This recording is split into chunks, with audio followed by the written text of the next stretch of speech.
Heard.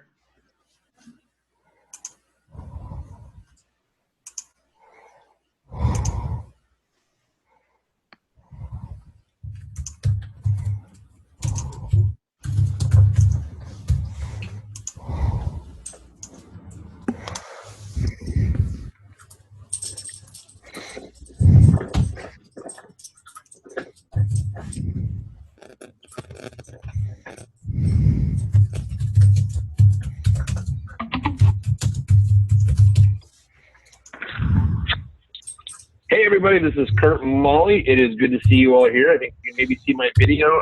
We're going to get started here in, oh, sorry, I was set my phone down on my computer. It's a little crazy. Meeting's going to start here in just a couple of minutes. If you can, do me a favor, is go ahead and make sure that you mute yourself out, either by the mute on your phone, either by the mute button on your computer. We're going to be doing some screen sharing. I'm going to share some things that happened from the last event that I saw many of you at, which has been absolutely amazing. I'll tell you one thing, coming back from seeing a lot of you just really inspired me, and really, really, really fortunate. We've laid out a new program that we're going to be running for the next part of the year that I'm going to let you guys know about as well too. And really a lot of it was kicked off because of some ideas that I got from you all to be able to assist you better, and from being at the Todd Brown event. So I hope everyone is doing well. We're going to get started here in just a couple of minutes now. If you are joining us and see it for the first time, let me take a look at what we all have here. Sharon, Trana, great. Peggy and Jeff, good to see you again. Lane, good to see you. John, good to see you again. Dan, Craig, good to see you, sir. Joyce, good to see you. And of course, got me there too. Great, great, great, great, great. Nick, good to see you, all right. And I got just, so Dan, just to let you know, Dan, I'm going to put you on mute. Not because I don't like you or anything else, but I'm just going to mute you just for a second to make this really easy. Peggy and Jeff, I'm going to put you on mute just as well too. I'm just looking at the options that I can mute out people, so just to be cautious of it, so you know that you can mute. Oh, good, first time here. Well, great. Let me go ahead and kick this off with a couple of different things. I'm going to kind of kick off the foundation. If this is the first time that you're here, have experience in working with me here. We'll talk about next steps, and then what I want to do is either do some screen sharing or get to know you all personally as well to answer some questions in the funnel. So one of my things that I've been working on, and if you're not already following us at social media @genius.com, definitely do this, because I want to show you what we're doing in real time, and lead by example for what I'm going to train you on as well too.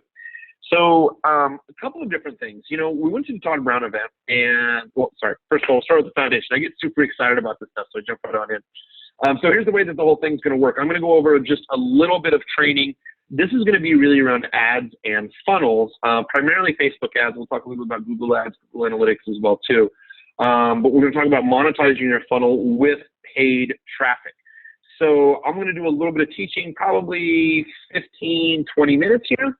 And then after that 15, 20 minutes is I want to answer any questions you have about the content that I covered, or anything that you have related to cold ads. I can look over a funnel. I can look over your landing page. I can look at your initial ads. But instead of sending me a link and having open the page up, I would just give you access. You can share your screen, and we can go from here. So the entire time is really dedicated to you. Last couple of times I've gone well over 3 hours. It's funny, my friend Brian here, he's like, what do you talk about for 3 hours? And I'm like, I love this stuff. There are lots of questions that people have. Absolutely amazing. So I'll get, so for the content, a little bit what I want to talk about is, with this amazing Todd Brown group, is it is awesome working with you all and Mr. Todd Brown. That man is absolutely brilliant. Well, one of the things is I go to his event, and we're listening to the event, and, you know, Todd really starts talking about the one thing. What's the one thing you can really work in the business, right? And what's that one big idea you have? So what's the big idea?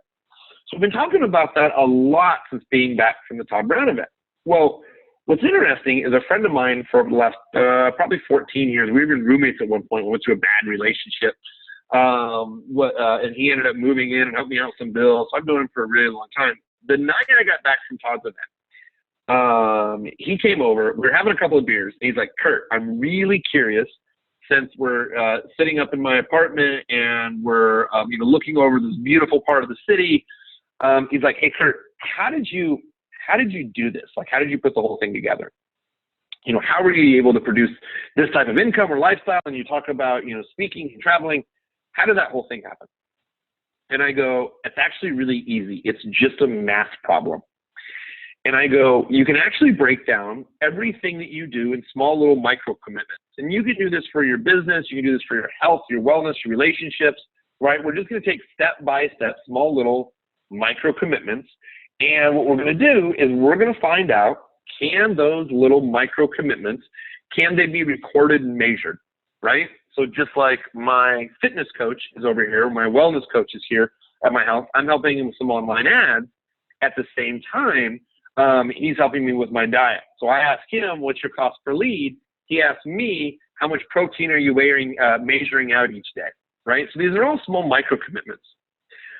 Well, through coaching through the last year and through working on calls like this for, what are we on, 5 or 6 months now at this point, I found some common anomalies that I see people struggling with online that they could really start doing some much, much bigger things if they knew their numbers.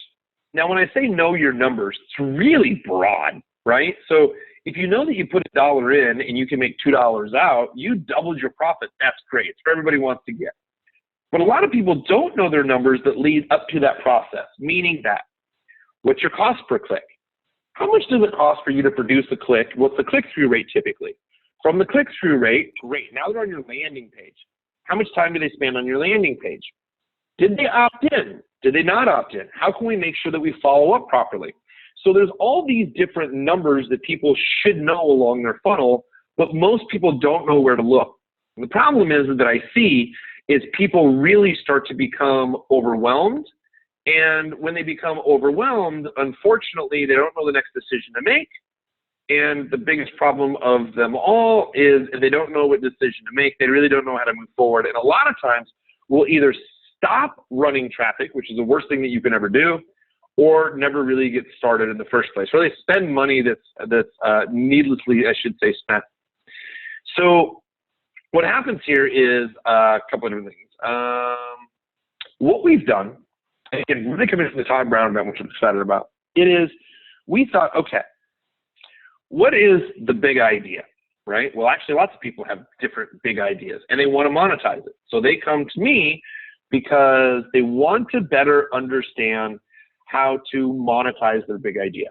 Okay, great. So learn that from Todd. That's great.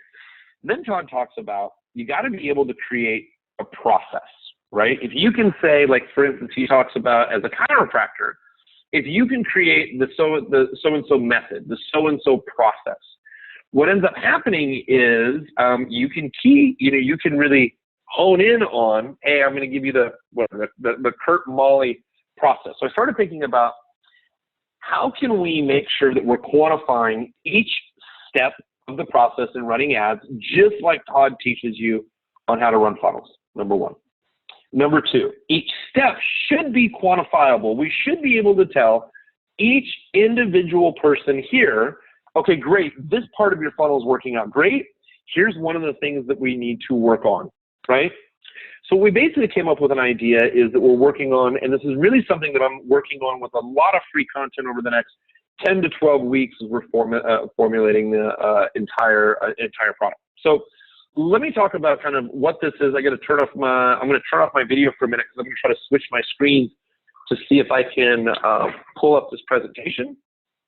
So let me, I'm going to see if I have, there's a PowerPoint I'm going to try to bring up here real quick. I'm just kind of flipping through stuff. All right. I am not, thanks, Brad. Have a great night, buddy. I'm not able to find this, so I may just have to walk you through it, which is going to be fine.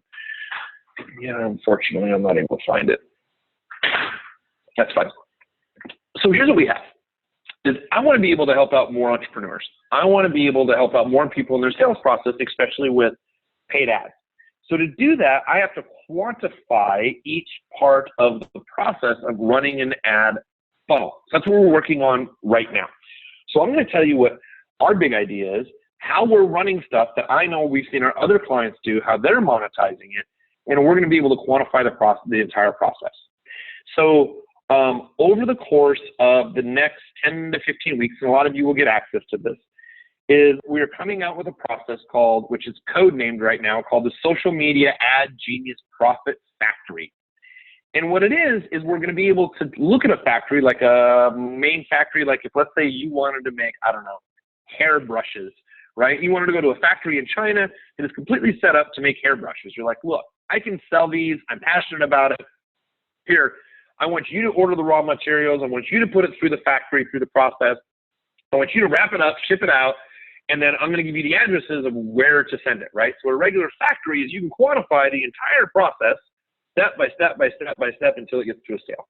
A lot of people, unfortunately, just don't do that with their online products. You know, I was explaining this for an analogy. I was explaining this to my jiu-jitsu coach today. Every morning for an hour, I go for a walk, think about the day, and looks over the skyline of Austin, which is beautiful, kind of like our Central Park here. And I really kind of process our day. And I go, look, he's been struggling with his online marketing. And I go, I created a new process that I know that can help out, because a lot of entrepreneurs will start building their online business or their online funnel. They'll start running traffic to it, and they get lost in between what numbers are important, what aren't important. And a lot of time, and even I've had conversations with a lot of you, is ads will be turned off early before they should be, before we really know if they're performing.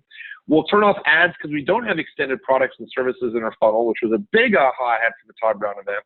Or we turn off ads because we really don't know what's working, but we know that we're not making money, but we can't identify what's not working. My jiu-jitsu coach told me this once. He goes, you know, he goes, if someone says, coach, what do I do from here? And he goes, I feel like I failed as a teacher. I want to show you step by step. So when it comes time defending yourself in jiu-jitsu or knowing when to run ads, you know exactly where to go. So I wanted to figure out, how do we change the information a little bit to quantify your funnel? And I told my coach, who's running some ads on Facebook now, I go, look, the difference is when you opened your very first jiu-jitsu club, you didn't know where the location was, because I knew him before the club. You didn't know where your location was. You kind of figured it out. Then you got a location, and you're like, okay, now I got to do build out. Like I got to get mats. I got to get this thing filled out. And once the thing was completely set up, he's like, I know how to train jiu-jitsu. He's an 18-time international champ. He's like, it's easy. Once the whole thing's built and people start coming in through the door, I can easily sell this or close it, which I know that you can too with your product, service, or idea. And I go, see, the problem is, Mikal, it's my coach's name, and I go, when you were building out your jiu-jitsu center, you could physically see, okay, I got a building, but there's no mats in here. And then you put mats in, and you're like, okay, now I just need some weights. Oh, now I need some protective gear. Oh, okay, we got all that. Now I just got to have forms for people to fill out so I can get their credit card. And then he could open the door and start bringing people in, but he could visually see it. And I go, the problem is when people set up their online advertising or sales funnels, they don't know where to look. And unfortunately, it's not like, hey, look, I know I just have to have mats and protective gear and I can open the doors. Many times people will say, you know what, I got this Place Secure website. I got the whole thing built out, funnel. There's a couple last things I need to put on it, mats, but I just didn't get around to it, so it's been sitting there for a while. And I go, how long would you allow your jiu-jitsu business to just sit there without driving in new customers? He's like, man, I got to pay rent. Like, I got to drive a lot of traffic. That's why I want other entrepreneurs to really start thinking about is how do we visually lay this out so they can say, okay, this is what I need to do next in that profit factory so we can continue to run traffic. Because really what starts to happen where I'm seeing entrepreneurs really make their money is it's momentum. Todd knows how much he can buy a customer for. Todd knows when he's going to break even, and Todd knows when profitability is going to come in. Todd knows that he might not break even the first 2 days, 2 weeks, 2 months, sometimes not even the first 6 months, but he knows his numbers so well, and this is critical, he has extended products and services that he can offer, right? He has different things than just that one thing. So we can constantly monetize people, because remember, just because you've identified your perfect avatar, just because they've opted in doesn't mean they're going to buy. We all know that. But just because they're not going to buy now doesn't mean they say no forever. So we want to make sure we're able to quantify, track the entire process. And just because they didn't say no forever, we want to make sure that we're following up. So the process that we're doing is, like I said, called Social Media Ad Genius Profit Factory. Now, what we're doing is I'm going to explain how it works first. And then what I'm going to do is I'm going to tell you the content strategy that we're rolling out, what that looks like, how that can apply to your business, and then I want to answer questions around the strategy and how it can be used in your business. I'll give you a couple of stories and examples. So what happens is I'm going to kind of role play with you a little bit, like if we, I'm going to want to explain this the fastest, quickest, and easiest way to disseminate. All right. For the profit factory to work, the concept I'm going to go over, you must have 4 main things. We're calling them keystones. It's like, you know, the keystone that you have in a bridge that holds everything together, right? Like, you know, that one stone that otherwise without that stone, everything would just collapse. So we're calling these 4 keystones. So if you have these 4 keystones, pretty much we can help you make money online by running ads. Number 1, you gotta have a product, service, or an idea that you can monetize. By the way, everything I'm telling you verbally, this is stuff that I'm documenting over the next 10 weeks in live trainings, some online trainings. So everything I'm telling you verbally right here, you're gonna obviously have access to the recording. So you're really the first people to hear some of this besides some of my internal high-end mastermind students. And then as we build this out, people will get access to the recordings. I'll show you here in more in a minute. So the 4 keystones that every business has to have to really to be able to advertise efficiently online is the following. Number 1, product, service, idea, or message that you can monetize. If you're in this group, you already have that special set of skills. You have a pretty good idea of what you're monetizing, or you're already monetizing things right now. Number 2, you must have your proper avatar defined. You must know exactly who you want to target. Let me give you a great example. I'm going to work on a launch, which is the world's largest online gathering for online conference for people in the yoga space. Like, they have some meditation yoga experts from around the world. They're huge names, huge. So I'm going to sneeze. Sorry, hang on 1 second. I guess I go off camera to sneeze. I guess that's the way it works. So what happens is we want to be able to take this client and we want to be able to quantify the entire process with them. And what we want to do is we want to make sure that we properly align their avatar. So just to recap, you know, an avatar is a marketing avatar is someone where I really focus on what's the age, what's the maybe the gender, are they single, are they married, where's their location. I really focus who is the core person I want to target, who's my core avatar. Remember this, super critical. I talked about this at Todd's event. Google and Facebook, the only thing that they want, they don't really care about your money. They don't even care about your sales funnel. They give crap less about your landing page, as long as it's compliant and has a couple of the things with it that I'll go over in just a second. And here's the thing, Google or Facebook, I'm just going to be very brutally honest with you. They give a crap less about your business. They don't care about your business model. They don't care if you have no refunds. They don't care if you're the best thing in the world. They don't care if you're selling gold for $1. Like, doesn't matter. They don't care about your business. Here's what they care about. The only 2 things that Facebook and Google really care about, like I would write this down, circle it, and always think about it. 1, is this relevant to the other person at the end of on the other end of the computer? So like, for instance, if we're having this huge international yoga summit, we're going to target people who like yoga. Why? Not because they're necessarily the best buyers, because these people are going to find that this is the most relevant content. See, Facebook just doesn't want to take a bunch of your money and just run ads to people that may or may not buy. Facebook gives you amazing targeting to give highly relevant content. Facebook, Google, Twitter, they're all doing the exact same thing. They're turning down ads that isn't relevant to their audience.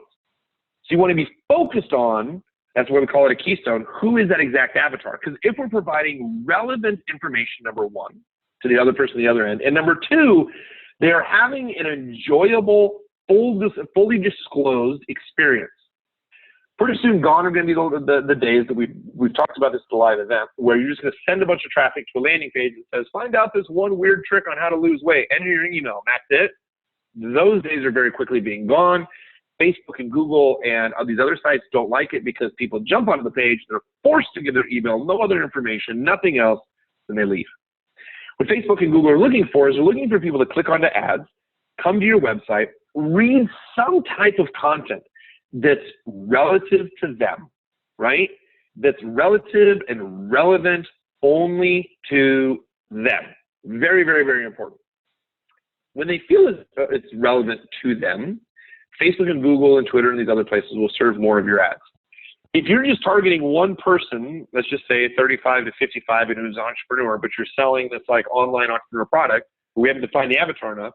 If we're sending the traffic to not necessarily the right person, people who don't click on the ads, people who give negative feedback on the ads, these are things that can get accounts shut down, give you poor results because we don't have the avatar completely defined. So what we do is we have product, service, or message to monetize. Many of you are already there. Second thing is we want to make sure that you have a clearly defined avatar.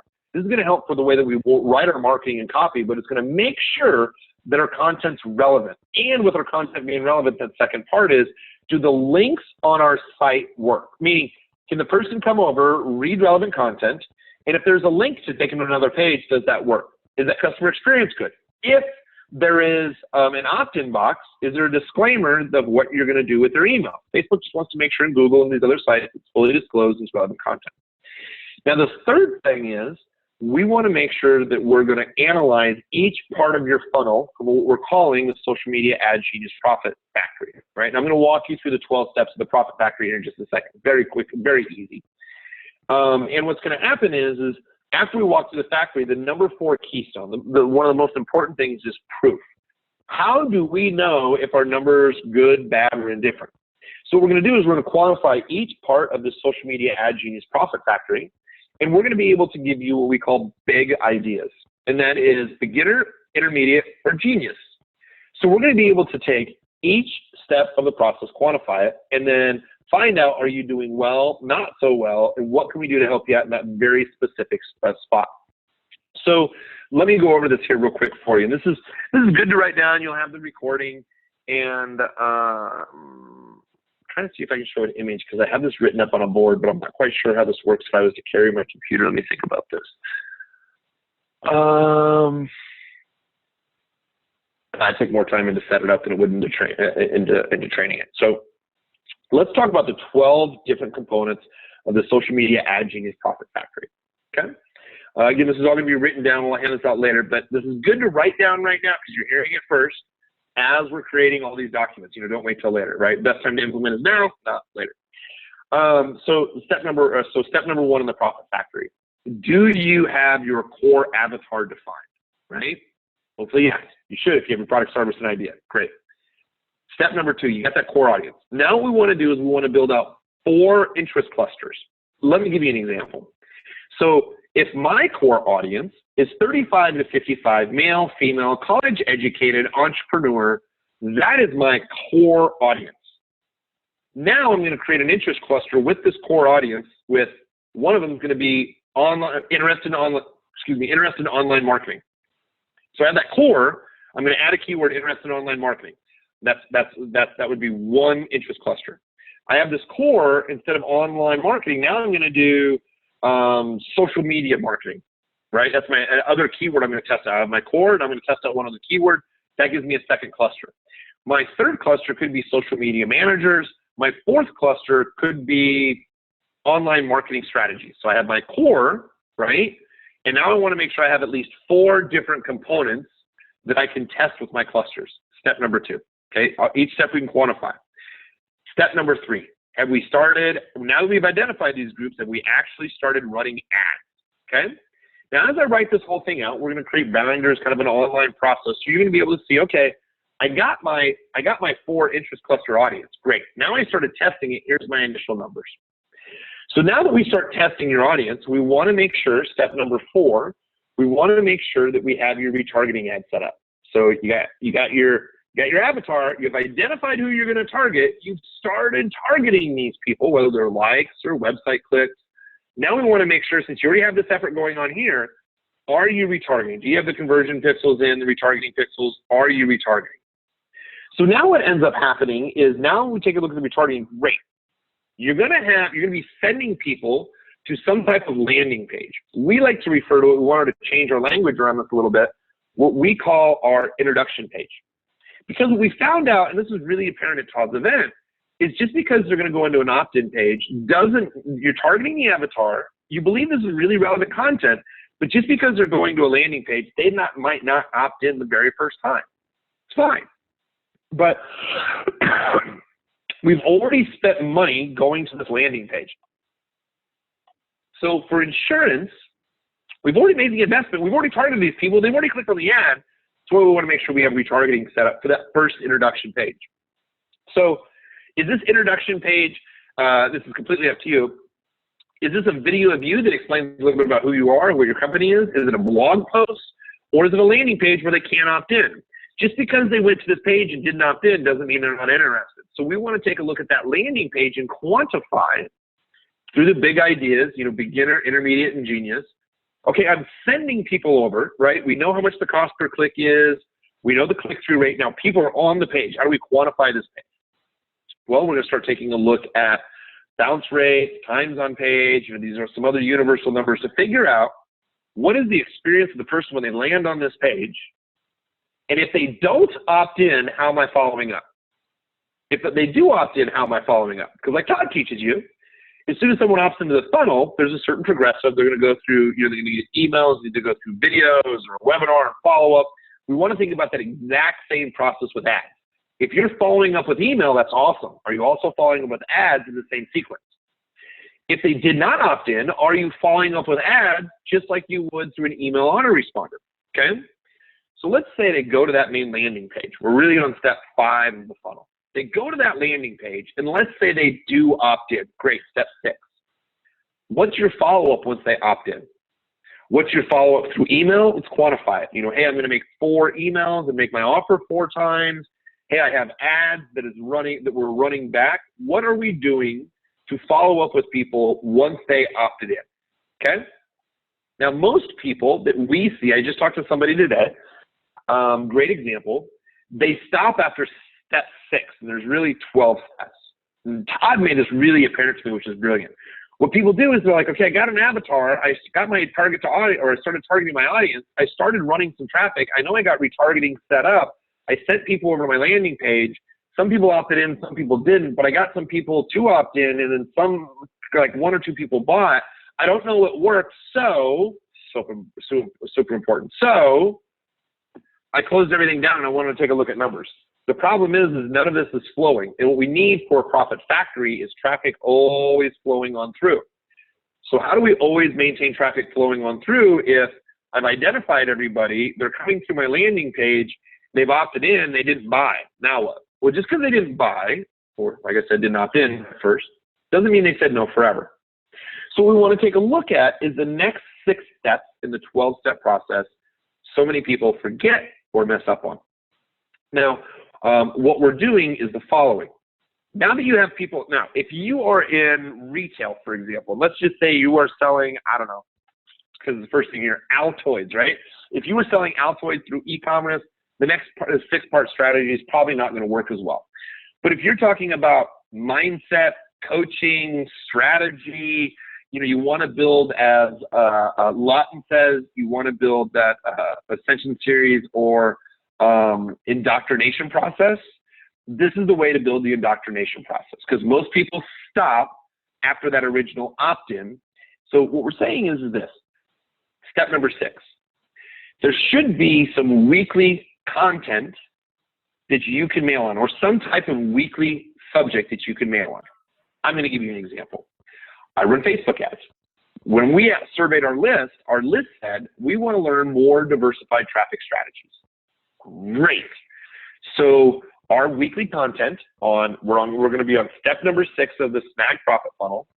It is having, what is our weekly topic? Like, what are we going to talk about this week? So for example, for us, we're going to talk about Instagram this week. Great. That is going to be our content for the week. Now, next step. So step number 7. Now that I got my content, now I know what my theme is. What's my weekly event?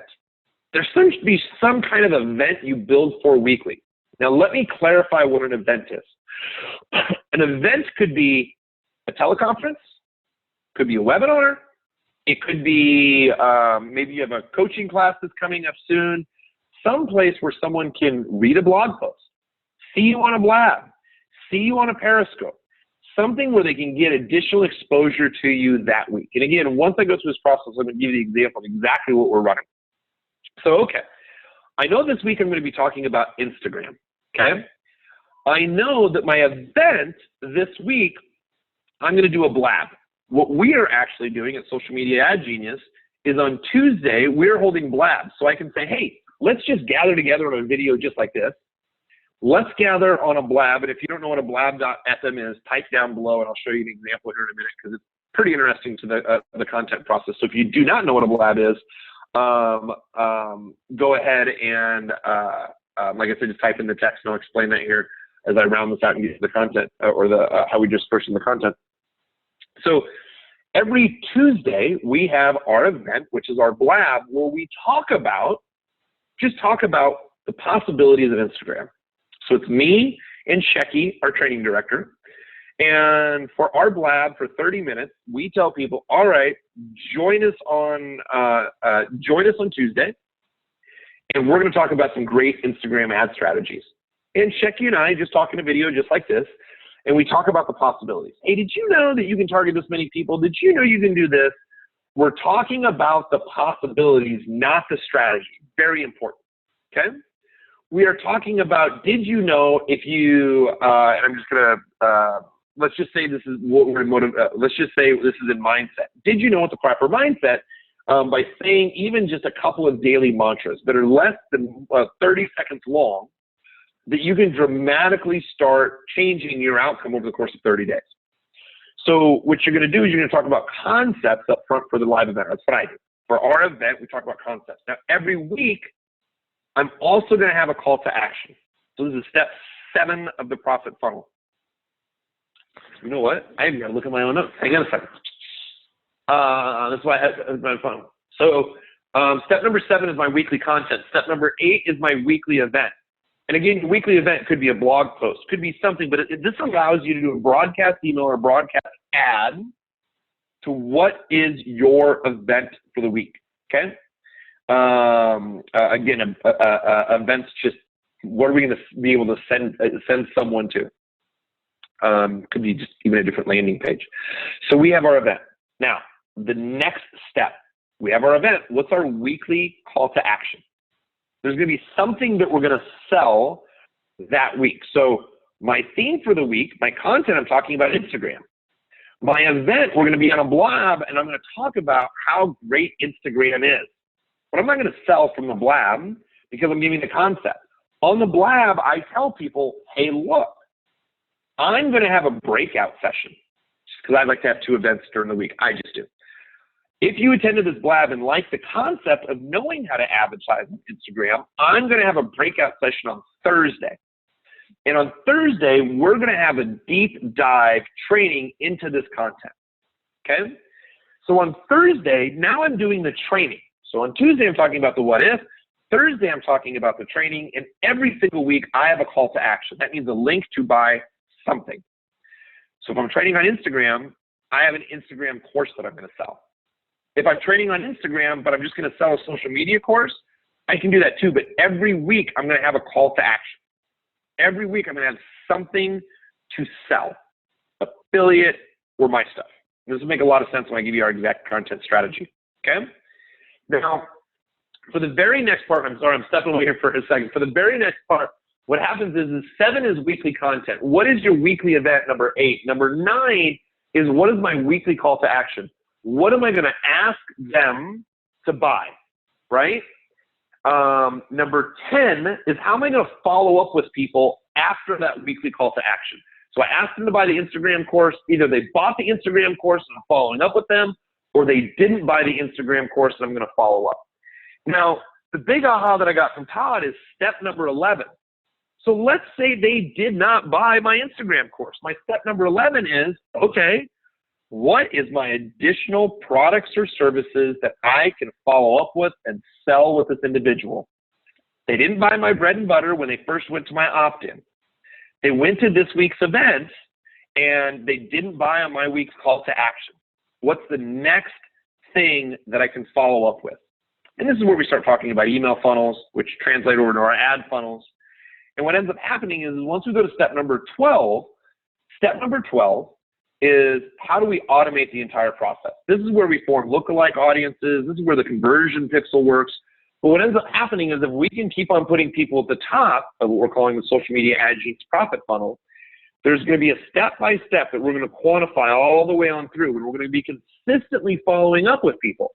I cannot tell you how amazed I constantly am with people who are saying, hey, Kurt, I opted in. Honestly, I've been on your list for 7 months. This one video that you did was just amazing. Oh, this Instagram thing that you just came out with, I loved it. It's my first product I bought from you guys. I'm thinking, in 6 months, you've been on our list for 6 months, first thing you bought from us, it was just the right time for them to buy. So I always want to make sure I'm following up with people. And what's super important that I've noticed on these calls is people not being able to quantify that process, number one, not being able to know what their follow-up to sell something else is. And then number three is not having those extended products and services saying, if I don't break even on this first product and service, I don't have anything else to sell. I don't know what I'm going to do. So I see people getting leads or traffic over to the landing page and then stopping, not knowing their numbers, or getting leads and then not following up. So we want to be able to stop that process. So let me give you an example of the way that we are rolling out this content to our list.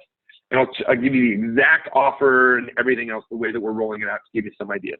Then I want to answer questions along this social media ad genius kind of profit funnel process to see how we can help quantify some of your ads.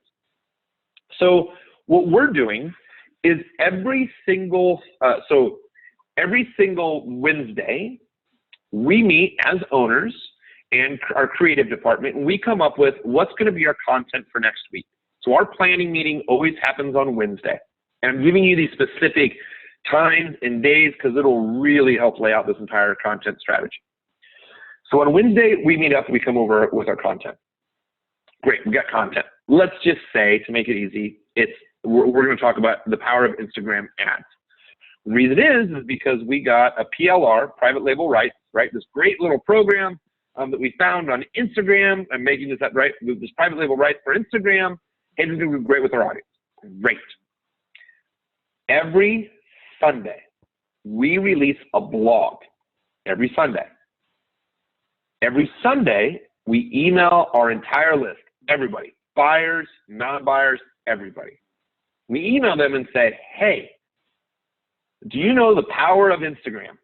This week, we're going to be talking about Instagram ads. Make sure you check out the blog post. So on Sunday, everyone gets an email, and I turn on retargeting ads for anybody who's landed on our pages or opted in. I retarget them to the new blog article that's released on Sunday. I always want people to see my face and know where the content's coming from. On Tuesday, we're going to send out another email. And this email is going to say, hey, look, Kurt and, we're on Monday. The Sunday release a blog. Monday, we send out another email. Monday says, hey, join Kurt and Shecky to talk about Instagram ads. Read our blog here about Instagram ads. At the bottom of the blog, you will see a link to join us on our blab, where we're going to be talking about Instagram ads. We encourage you to come hang out with us and talk about the possibilities of Instagram ads. I promise you're absolutely going to love it. So what happens is on Tuesday, we send out an email to our list, right? Now, some people are already going through our funnel when they first come in, and they're going through that first 5 or 70 series. This is after they're outside of that, right? This is to my main list that I want to constantly stay engaged with. Now, on Tuesday, we're going to send out an email, and we're basically going to say, hey, look, we have a blab coming out. We're talking about Instagram. Make sure you show up for the blab. And if you haven't read a blog post, click on this blog post. Make sure you read the blog post. So they've gotten 3 emails about my blog. At the bottom of the blog, remember, there is a link that they can click on to go to a blab. I'm happy to show you how to set one of those up. It takes 30 seconds. It's free. You get organic traffic. If you're interested, you just type it in the chat box. I can show you that. But on Tuesday, when we have the blab, it's just like we're doing right here. We're having a conversation. I'm answering questions. We're talking about concepts. I have one other person on with me, so it's me and our training director, Shecky. We're talking about the concept. Because, like what you guys are doing right now, is we are building rapport, because even though I'm the one doing all the talking, you're seeing my face, we're connecting. We like to do this on a weekly basis, so even if we only have 30 or 40 people on the blab, I don't care. They're seeing this on a regular basis. Now, we're going to talk about concepts on the blab. At the end of the blab, I'm always going to have a call to action. And that call to action is this. Hey, everybody, you may know how this works. You know, every single weekend or every single week, we are training on a new topic. And here's the way it works. Every Sunday, we release a new blog article. Every Tuesday, we're going to have a blab where Shecky and I are going to talk about the concept, what that blog article was, and we're going to be able to answer any questions. Now, you're going to be able to see the recording of this content in blab. It's going to be up until Saturday at midnight. So the general public can always watch it until Saturday at midnight. And if you're interested more in the content of Instagram, we've talked about ideas and possibilities. This Thursday, I want to invite you to a breakout session. You know, like you're at a conference, you want to find out more about it, you're going to go to a breakout session. Now, the breakout sessions, all of these are recorded. You can watch all of these recordings until Saturday at midnight. But if you're part of what we say, the social media ad genius family, you're always going to have access to recordings. So I've done lots of blabs with lots of my friends and lots of content. All those are recorded. They're in the back of our membership site. All these breakout sessions that I'm going to do on Thursday, they're all recorded for you as well. So if you'd like to get additional free content, stay on our email list and follow us. If you really want to dive in, I encourage you to join the Social Media Ad Genius family. Now, you can do that. Our price point is typically $9.97. What we do is we run a special for $4.97. That's going to give you year access. By the way, the Instagram course we have here as well is absolutely great. If you want to join our mothership product, it's $4.97. Find out more on the breakout session. You can ask our family members what they think. They absolutely love this. So it lets everybody know, of course, there's going to be something to sell. They know that they're going to get the recordings till Saturday at midnight, because remember, Sunday morning we're posting a new blog, so we're on the new subject. So what happens is on Thursday is we put together a webinar. Doesn't have to change a whole lot from your subject or topics you're covering right now. Sometimes you just change, as I mentioned before. Maybe you just change the headline and the first part of the slide, right? But you're training a little bit more. It's just deeper content. And you're showing, this is important. Remember, teachers are not the highest paid profession in the world. The entertainers are. But you want to show people the possibilities. So the blab is the possibilities. The webinar is, okay, here's what you do. Here's the possibilities. Here's the concepts. Inside the course, I'm going to teach you the buttons to push. If you show people, like in my case of Facebook ads, if I show them on a training webinar before they buy what buttons to push and exactly what to do, they will feel that they must push the buttons first that I trained on before they buy the course. They want to make sure that what I'm telling them, that it works. So what I do is I talk about concept on the blab, and I give some deep dive training, but I don't tell them exactly what buttons to hit. I talk about strategy. Like right now we're talking about strategy. I'm not telling you what buttons to hit on the ads. We're talking about strategy even in this call right here, right? So it's a deeper dive strategy. My call to action at the end of that strategy session is either going to be for the call to action that we have for the week, which is going to be our Instagram course. And oh yeah, there is a reminder. Remember, if you want to join the whole family, make sure you check us out on socialmediaadgenius.com. Join our social media ad genius platform for $4.97 before the price goes up at the end of the year. And then again, I remind people, all these recordings are absolutely for free until the end of the week. And then remember, all these other recordings are going to be inside our membership area. Now, what happens is that webinar or that breakout session happens on Thursday. We're going to send out the replay on Friday. On Saturday, we're going to send out 2 emails that say, make sure you check out the blab with Shecky and Kurt. Make sure you check out the breakout session before all of this comes down. And by the way, I mention this in every email, after Thursday, if you're already in the family, the recordings are already back there. Here's what ends up happening that we're finding out with other clients, with our own stuff, and that I want to encourage you to do. It doesn't really take that much work if you break down the process and plan it out a little bit. Happy to answer questions and go through that. What we find is, okay, now I can run people to our bread and butter offer. Let's just say it's a $7, here's how you build Facebook ads, right? I can run people through there. I can run them through a 7-day sequence, and I can send them to our flagship product, Social Media Ad Genius, for $4.97. Great. I can figure out how much does it cost for me to get a lead? How many leads can I get? How many people are buying? But from there, where most people stop, now I'm able to meet with my team once a week and say, okay, what's the topic we're going to cover next week? How can I get in front of my people in a live video like this so they can find out a little bit more about me? I have lots of stuff I can train on. Well, I'm going to do the training anyway in the general public. Why not record it? We'll give all the recordings to the paid people as well, too. I'm already doing this. And then the deep dive sessions allow people to go deeper and explore more with you. And again, I'm just going more over with strategy. Because what we're finding that's just amazing, even if we have 30 or 40 people on a blab, doesn't sound like a whole heck of a lot, right? When these other guys are doing hundreds of people joining webinars or 1,000 people, it's great. But every single day we see, and we're not even running tons of paid ads yet, we see 1 or 2 social media ad genius sales coming in. That's $500 to $1,000 a day, just being tripped upon because we have regular content. And we constantly get the comments of, man, I've been watching you for weeks. I've been watching you for months. And they're buying because they're seeing the content. So the real moral of the story that I wanted to go over, and I kind of wanted to cover this in 20, 30 minutes, not a little bit longer than that. The moral of the story I really wanted to be able to cover is, okay, if you've already spent the money and you've been working with Todd to send people to the funnel, great. Let's make sure that you have insurance that people are being retargeted, follow up with, and that you have a regular follow-up process that you have implemented so you can keep this face time in front of your people. Multiple exposures will assist in people buying.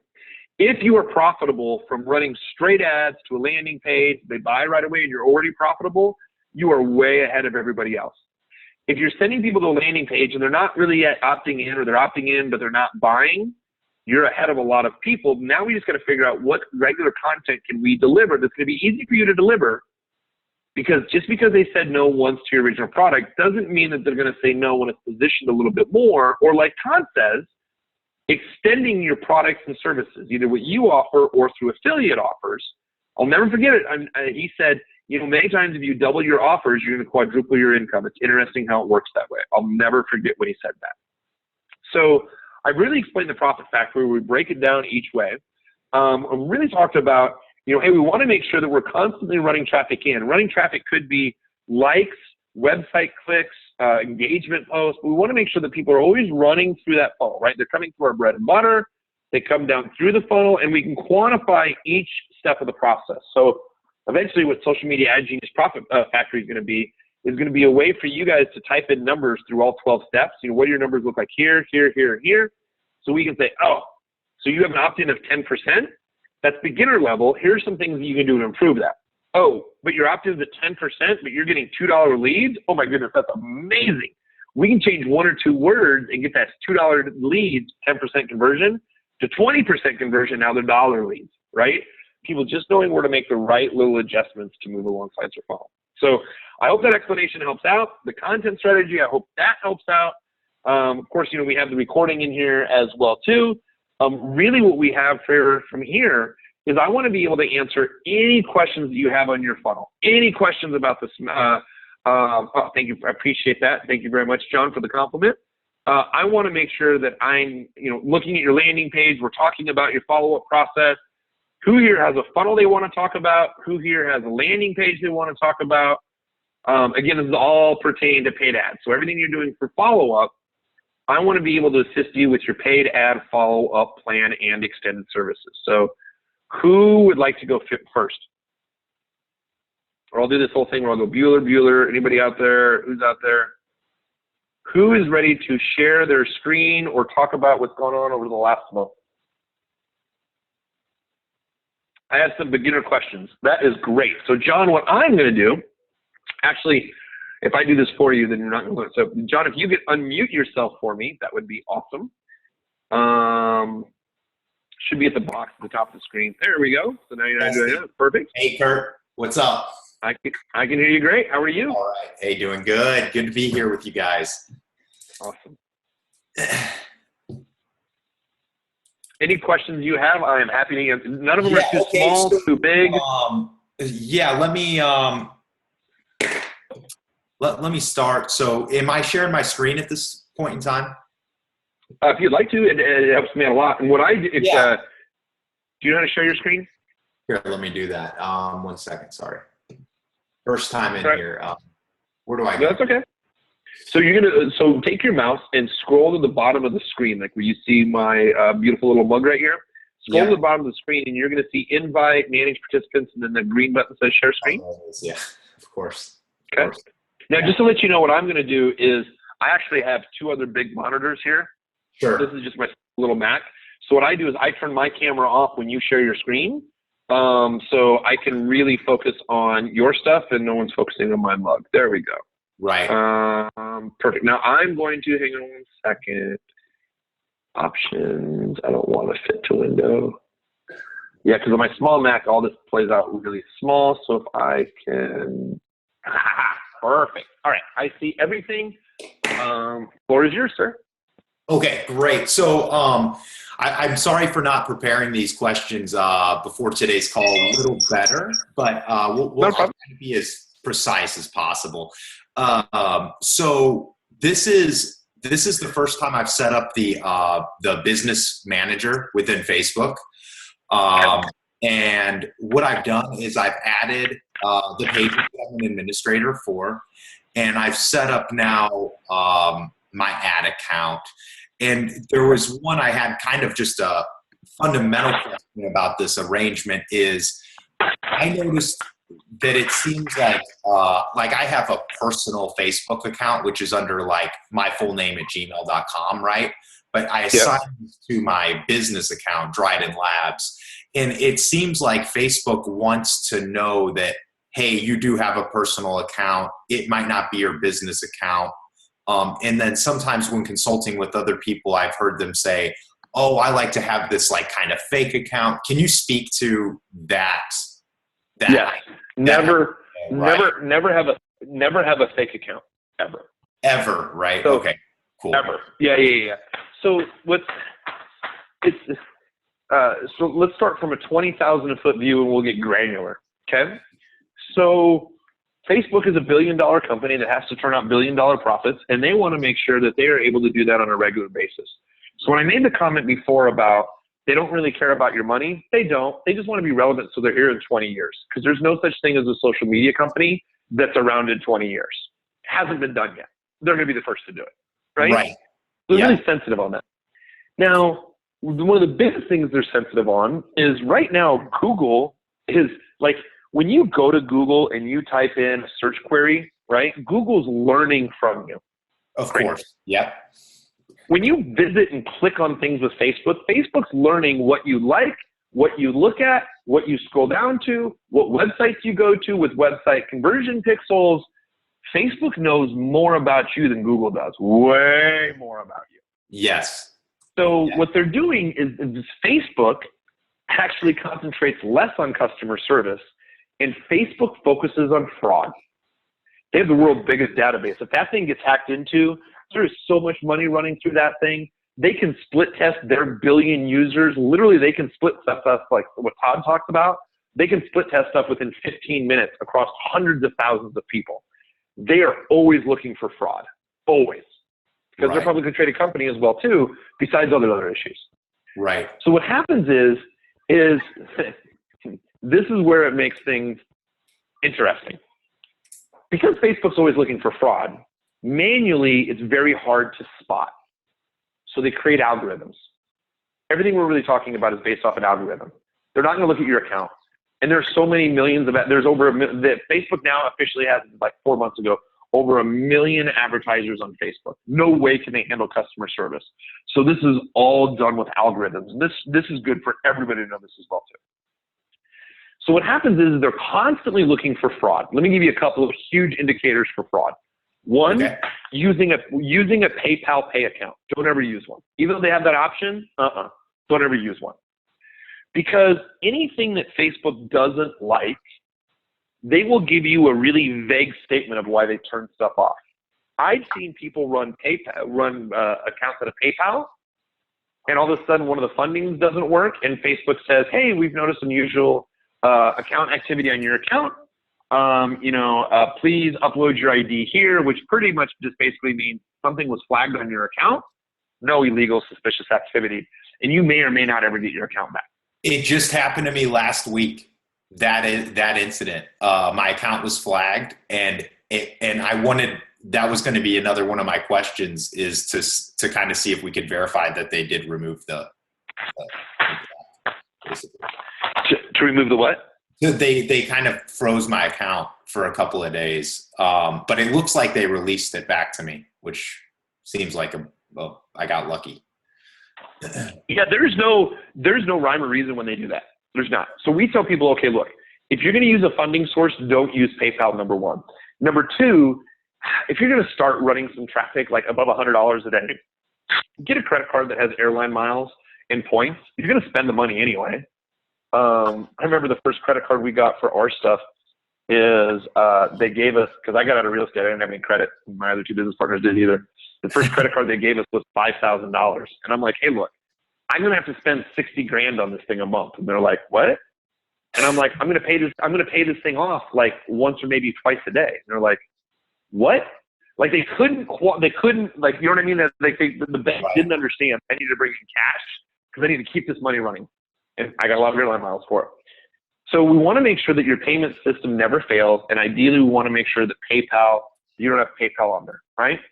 Now, we want to make sure that your ads are highly relevant. We're targeting the right person and they are highly relevant. Facebook wants to make sure that they're relevant, right? Now, the other thing is Facebook, because they have to report numbers to Wall Street, they're always looking for fake accounts, always. And they are shutting them down left and right because they want to be able to say we have 1.4 billion users or whatever, right? And it's accurate. I think I read a stat somewhere that was like 30 or 35%, maybe even higher, of profiles on Facebook's fake. So you may have read in the news or seen in the news where people have these really strange names that Facebook doesn't think it's a real name and they close their account because Facebook's looking for that fraud, right? Right. Now what happens, so they're really looking for fraud, is they want to make sure that you are an actual person. Now, I know this is a bad example, but it's true. Tinder, the dating hookup site, whatever, right? They make you use Facebook so they can validate that you're a real person. Not that you're not a real person if you don't use Facebook, but I don't know. That's just how they validate you're a real person. Right. They put that much stock into it. That's the best way to say it. That's brilliant. Yes, that's exactly that's brilliant. It's a great way to say it. I'm going to steal that line and use it over and over. Because they can look in your personal profile, they see that you have stock, that you're an individual, that you have been participating. Yes, this makes sense if you're running an ad account. Oh, wait a minute. I don't like what you're doing. Please send me your ID. It's really just a flagged error message that pops up. Sometimes it shuts down accounts. Sometimes what you probably did is uploaded your ID. You probably did it more than once. And then all of a sudden it seemed to come back on and you got no response from Facebook. Right. Okay. Yeah, pretty much what always happens, right? So what happens is if you have a fake account and it doesn't match up with a credit card, they're automatically going to flag you for fraud, automatically. If you start running ads from a fan page that no one ever posts on, they're going to be like, oh, they're just coming in here to run ads. They're not participating in the ecosystem. They'll turn that off. So if they're... That's good to know. That's good to tell to advise people of too, right? Yeah, because everybody thinks they're like, oh, I can just run ads and kind of screw around the system. But Facebook doesn't, like I said, care about your money or care about your business. They want to make sure it's relevant. That's it. So we just got to be really focused on, hey, I'm a real person. This is absolutely relevant. And I know that this can assist people on the Facebook network. And then they make the decision on how long the ad can run.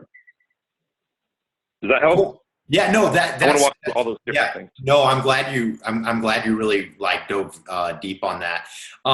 Actually, since we did kind of talk about this ad manager here, is this how you're using it? Is this the right way to be running ad manager for multiple customers, or are you using the same tool, this business.facebook? Because this is really new to me. Before I was doing it through my account, and I just kind of brought accounts over to this.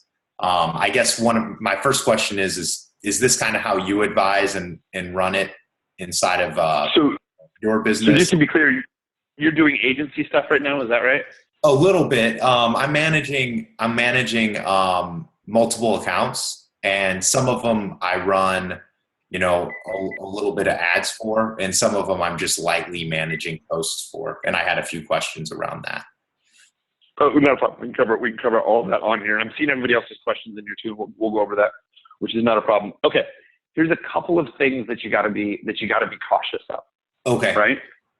It depends on how you do this. This is good for everybody setting it up. So you don't have, for everybody on the call, you don't have to have a business manager through your personal account You can, run your ads. A business manager is really for agencies or people managing multiple accounts. Some people use it for multiple products if they want to have a different credit card for each product, right? Not a huge deal. What the business manager is really meant for is to keep all the information centralized in one spot where you can give people admin control of ad accounts, take it away, add people to fan pages, whatever, okay? Now, here's a couple of things to keep in mind. If you are an admin, like if you create a fan page yourself, and if your business manager claims that fan page, okay, that fan page can never be unclaimed from your business manager, okay? So this is so to go over this one more time, this is super important that if your client, right, says, hey, I have a new product, you have the option that you can create a new ad account in Business Manager, right? Yes. You can create multiple ad accounts. Yeah. But that ad account will always only belong to you. That's it. So if you and the client no longer work together, you technically own the ad account. They don't. So they have to contact you every time they want to remove an admin or whatever. What I prefer to do is I have my clients set up their own business manager, create an ad account, and then give me permission to run on the ad account. That way, if things don't work out, they always have access to their information. Always. Got it. If I create the account on my own, or if I claim their fan page, ain't nobody ever getting that back. Sure, and then you don't open up that can of worms where you're always connected. If for some reason, right, like you're tied to. Like here's the deal with. Right. Yeah, here's a couple of things that I always tell people. Here's just the way that I ran the agency, and this has worked out wildly successful for us. Is number one is as I tell people, and I go, hey, look, we'll run your ads. We share all the information. I tell people that they should at least give me 90 days to test out some of their ads to see what we can do. But I tell them this, and I go, look, I don't want you to give me money to run your ad. Like, I don't want you to front ad spend. I want you to spend it on your credit card. You get the points on your credit card, client, for you spending it. Client, I always want to be transparent with the numbers. I'll never hide the numbers from you. So I'm going to set this up in a way where you can always see the numbers, or if for some reason something's not working out and we decide not to work with each other, you're going to have all the data that you can move, go somewhere else, whatever. Right. A lot of people like to hide the data. And honestly, here's the way I tell people. There's this one guy that he's a big Facebook guru. He's a good friend of mine. But he's like, I don't give people access to their own accounts. I create their own accounts and say, if you're not doing business with me, you don't get access. And I'm like, dude, if you're in a divorce and you want to get out of the divorce, give them the papers and the information, give them a hug and let them go. Why argue over it? Plus they paid for it. So I set everything up so it's like, oh, you want to stop working with each other? That's cool. 1, 2, 3, we're done. I love you. I'll miss you. Best of luck to you. Perfect. So I have, I get it. This is great feedback. I have one, maybe 2 questions of more about like strategy. So here is the flower shop. And I just want to give you a quick overview of where they're at. This is a customer that, they're a local florist, but their e-commerce is currently run by 1-800-Flowers, right? So they're very limited. Go ahead. By the way, one of the things to look at, one of my favorite things, if you don't mind, if you can open up another tab for me. Sure, yeah. And then just go to type in like 1-800-Flowers Facebook. I want to show you something that I think they've never changed. And I want to show you one of the funniest things that you can show a great benefit to your client, the 1-800-Flowers system can do. So if you go to 1-800-Flowers Facebook page and you click on it, and if you scroll on down and we look at some of these comments, let's see here. Most lovely, keep on scrolling. If you run through these comments typically, okay. Right here. Oh, how much? They are cleaning this up a little bit better. What would happen is on 1-800-Flowers, people would post stuff like, hey, happy Mother's Day. And people in the comments would be like, what do you mean happy Mother's Day? My mom died. I ordered flowers. And you guys screwed it up. And they wouldn't remove any of the comments. For the longest time, I would tell people to go to 1-800-Flowers. And I'm like, this is what you do not do when you argue with people. Tell people, no, that's not right. Do not purchase from them. I place orders. Yep, see right there. Perfect example. Where it says, say J Pat. You see that? Yeah, I see it. Right? Yeah. Yeah, what you do is you reach out to that person individually and you contact them. The worst thing you can do is this is the way I look at it. It's like someone owns this, someone owns this business. It's like a storefront. Someone comes and sprays graffiti all over it and they respond with graffiti. Seriously? You should see if you keep on scrolling down the page, you'll see tons of negative comments like that. It's horrible. Right. So, okay. So here's these people, the flower shop, they have an interesting story to tell. They're not just a florist. They have like very cool antique furniture in the store. And they're currently tied into the 1-800-Flowers system. I'm building them a Shopify e-commerce site, which will in January. So we're looking to set that up so we can do more sales funnel stuff. My question is through the web work, they've asked me to come in and help them with social. And I thought, hey, this is a good opportunity to kind of expand my knowledge here. But I don't feel like I have like a great plan. And with this custom, so there's two questions I have. One, the customer mindset is they're very much in the mindset of not really at all understanding the power of social media. And then two, when we talk about a plan such as what you taught in your SMAG course, the 10-4-1 strategy, when I look to like lay that out and explain it to them, I just feel like I don't know where to start. So I just didn't know if we could look at this and you could say, hey, dude, you please, in the next month, do this with the client and let me know how it works out. I just didn't know if we could kind of get to that discussion. For some of you guys who watched me speak or who had my product, Social Media Ad Genius, we have something in there. Have you ever seen the training that I've done on what we call IBR? Have you ever seen me do that before? Not that I'm recalling off the top of my head. All right, this is good. So what I tell people, I learned this from a professional profiler on how to assist people in making decisions really quickly and actually closing a lot of business. So what I do is I tell people, and if you could just kind of play around along with me, and I'll give you a couple of different tips on here, but here's the way that I explain it, what we do is if you hold your hand out, like if you're going to a concert and rocking out at a concert, or your index and pinky fingers out, or if you're a UT fan, since I'm in Austin, Texas right now, right? Right. If you hold your hand out like that and then you turn it to the side where your pinky is parallel to the floor, you touch your very top index finger and you go, okay, IBR is the acronym. So if I touch my top index finger, that's I, intention. So I'm going to ask you a lot of questions about your business. So I really understand what you want to do. Your cost per acquisition, I'm going to ask you a lot of questions. Fair? Great. I just want to understand your intention of what you're looking to do. Because lots of people will say, well, like for me, hey, Kurt, I want to sell blah, blah, blah. Well, your intention is to make $5,000 a month. Maybe this product doesn't work. So I just want to ask a lot of questions, right? So like you want to expand the flower shop, right? You want to get more local expansion. Great. The knuckle part, right below the finger, my knuckle part is B, behavior. I'm asking all the questions because I'll manage all the behavior. You don't have to worry about any of that. And then the pinky is, you're going to judge me based off results. So my processes work. What I'm going to do is I'm going to ask you a lot of questions around your intention. I'll take care of all the behavior. You don't have to worry about any of this. And what you're going to do is you're going to measure me on our results. Right. And then what starts to happen is when I explain it that way, they're like, great. And I go, you don't have to do anything. I'll do all the hard work.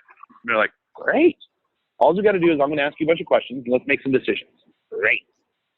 So what happens is you're telling them what to do and what you feel is best without having to consult and ask and say, hey, I think the 10-4-1 would be great. Right?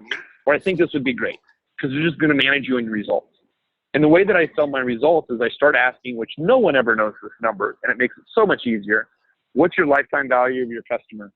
What's your typical order size? Some people know that. What's your lifetime value of a customer in 30 days?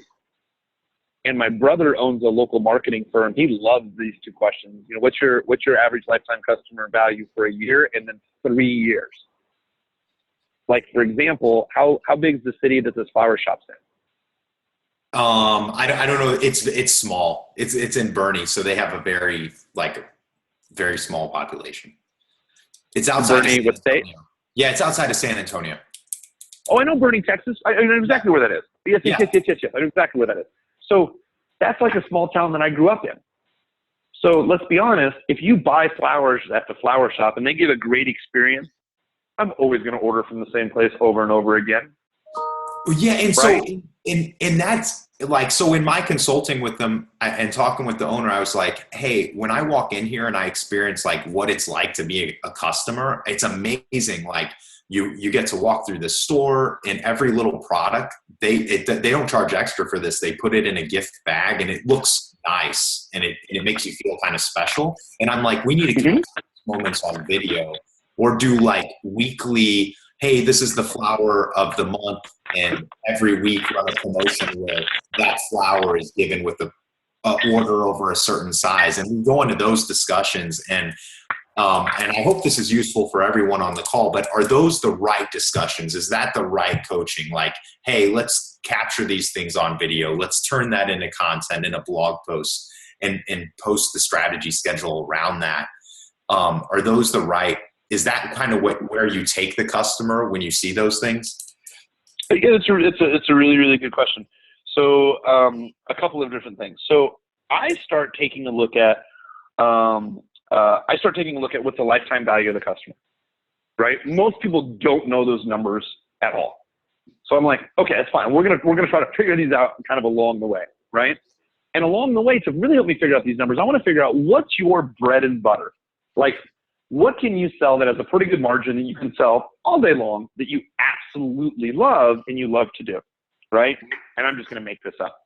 They're going to be like, oh my God, I love doing anniversary bouquets. Like, it's just a fun thing that I do. That's great. What you do is then I would create an ad campaign around anniversary flowers, and you can target people who just had a recent life change inside of Facebook. Right?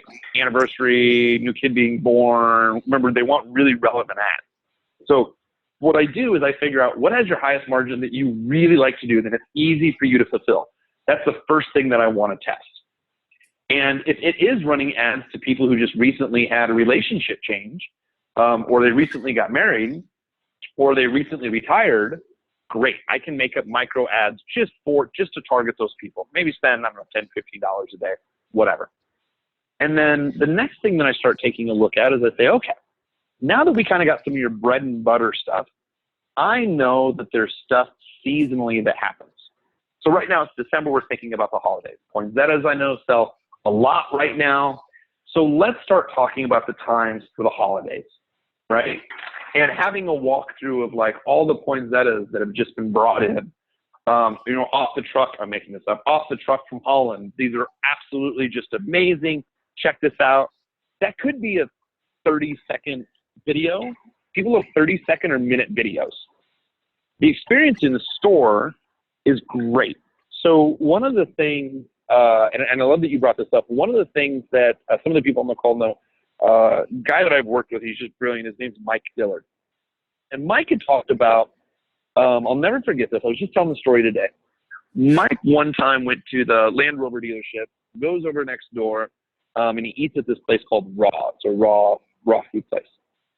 And he goes over there, and the girl goes, oh my goodness, I have this, I love raw food. Just love it. I got this restaurant, but Mike, what do you do? He's like, I don't know, I made like 55 million online. And she's like, what? And he's like, your restaurant, he goes, should be the platform for your business. He goes, the videos will get people interested. We'll see. They can order online. They can order food online. They can order flowers online. But oh my goodness, when we get to go to the store's the destination. It's not just a place you come in and buy flowers, or it's not just a place you come in and get raw food. It is really the destination. So for the holidays in December, part of your content strategy for December may be around poinsettias, maybe around holiday parties, maybe around that holiday celebration. Those could be pictures from inside of the store. That could be the store owner in a Christmas hat, smiling, surrounded by poinsettias. This could be, hey, come visit us and see our amazing selection of brand new poinsettias from Holland that just got off the truck. And it's a picture of showing someone taking them off the truck. So I think if you look at the shop as an experience and a sales process, it gets people more curious to come inside, because you can, of course, always sell the e-commerce because of the theme for the month. Does that help? Yeah, that helps. That helps a ton. I guess my final question around this, and it'll help me with a lot of accounts, is where do you set expectation on starting budgets when someone's scared but they see the value in social, and like you can see here, 481 likes, is the right idea to say, okay, let's spend X amount of dollars this month to increase likes, and also let's set aside X amount of dollars to boost relevant posts. What's the right thought? And this helps me not with just this customer, but other products that we'll talk about later on other calls. So the first thing that I'm going to say is, this is going to sound kind of a little cocky statement, but I say this all the time because what ends up happening is people are really good at following directions, not as good as, hey, let me get a whole bunch of your input on your marketing because I know you focus on flowers, but let's talk about your marketing, right? Sometimes that's more of an uphill battle. So one of the things that I do, it depends on who the personality is. Usually I tell people right away, hey, look, I'm going to go through this process that we call the IBR. It's going to sound kind of weird. I'm going to explain this to you. I use this in relationships with all of our employees, with all of our students, and you and I are going to come back to this conversation if you ever feel the marketing gets off track. Okay? They're like, great. And then I'm going to say, look, the next thing is I know you're going to ask about budget. I don't know yet. So let's talk about budget for a second. What would you feel is like a win? So I go through, what's your bread and butter? Poinsettias for December. Great. You got pretty good margin. Like, I don't really care about the number, but you got good margin. You should always be able to talk about margins with your client, by the way. If your client's like, hey, look, that's proprietary, I'm not going to tell you. Dude, we're in this together. Like, we're teammates. Now you just sat on the other side of the table. Let's share the numbers, right? I'm not going to start a stupid flower shop. I'm not interested in that. But I say, okay, what's your highest margin? So, well, poinsettias are great. What would you feel like would be a success if we sold this? Oh, if we could make $1 million in poinsettias this year, let's be realistic. Okay. If we sold 100 this season, that would be a win for us. So now I start to quantify what that 100 would be. Okay, it's 100. Great. Now, how many people come into your store typically buy poinsettias? Out of 10 people who walk in, typically who buys? 3. Okay, I'm just going to take rough numbers. 3. Great. So I'm going to work on driving new customers into the store to see if we can sell poinsettias or on the website. So they're starting to think about their financial goals, and this is how we're going to tie in the cost. Okay? So now they got their goals tied around, and this is just poinsettias for the flower shop, for example. You do this with everybody, right? Right. You're like, okay. So your goal is to sell 100 poinsettias, whatever the hell you want to sell. I'm not going to judge you. But what we want to do is like, okay, so let's just say we're going to sell 100. Great. Now we got to figure out what we're willing to pay for that customer. Like, this is what I tell them. If your poinsettias are $20, it may cost me $20 to get someone in the store. We don't know, but it could, right? So if it costs $20 to get in the store, do you have anything else to sell? And now you're kind of talking about lifetime value. What else could they sell, right? So they've talked about numbers. They're talking about their numbers, not your numbers, which you need to run for an ad budget, right?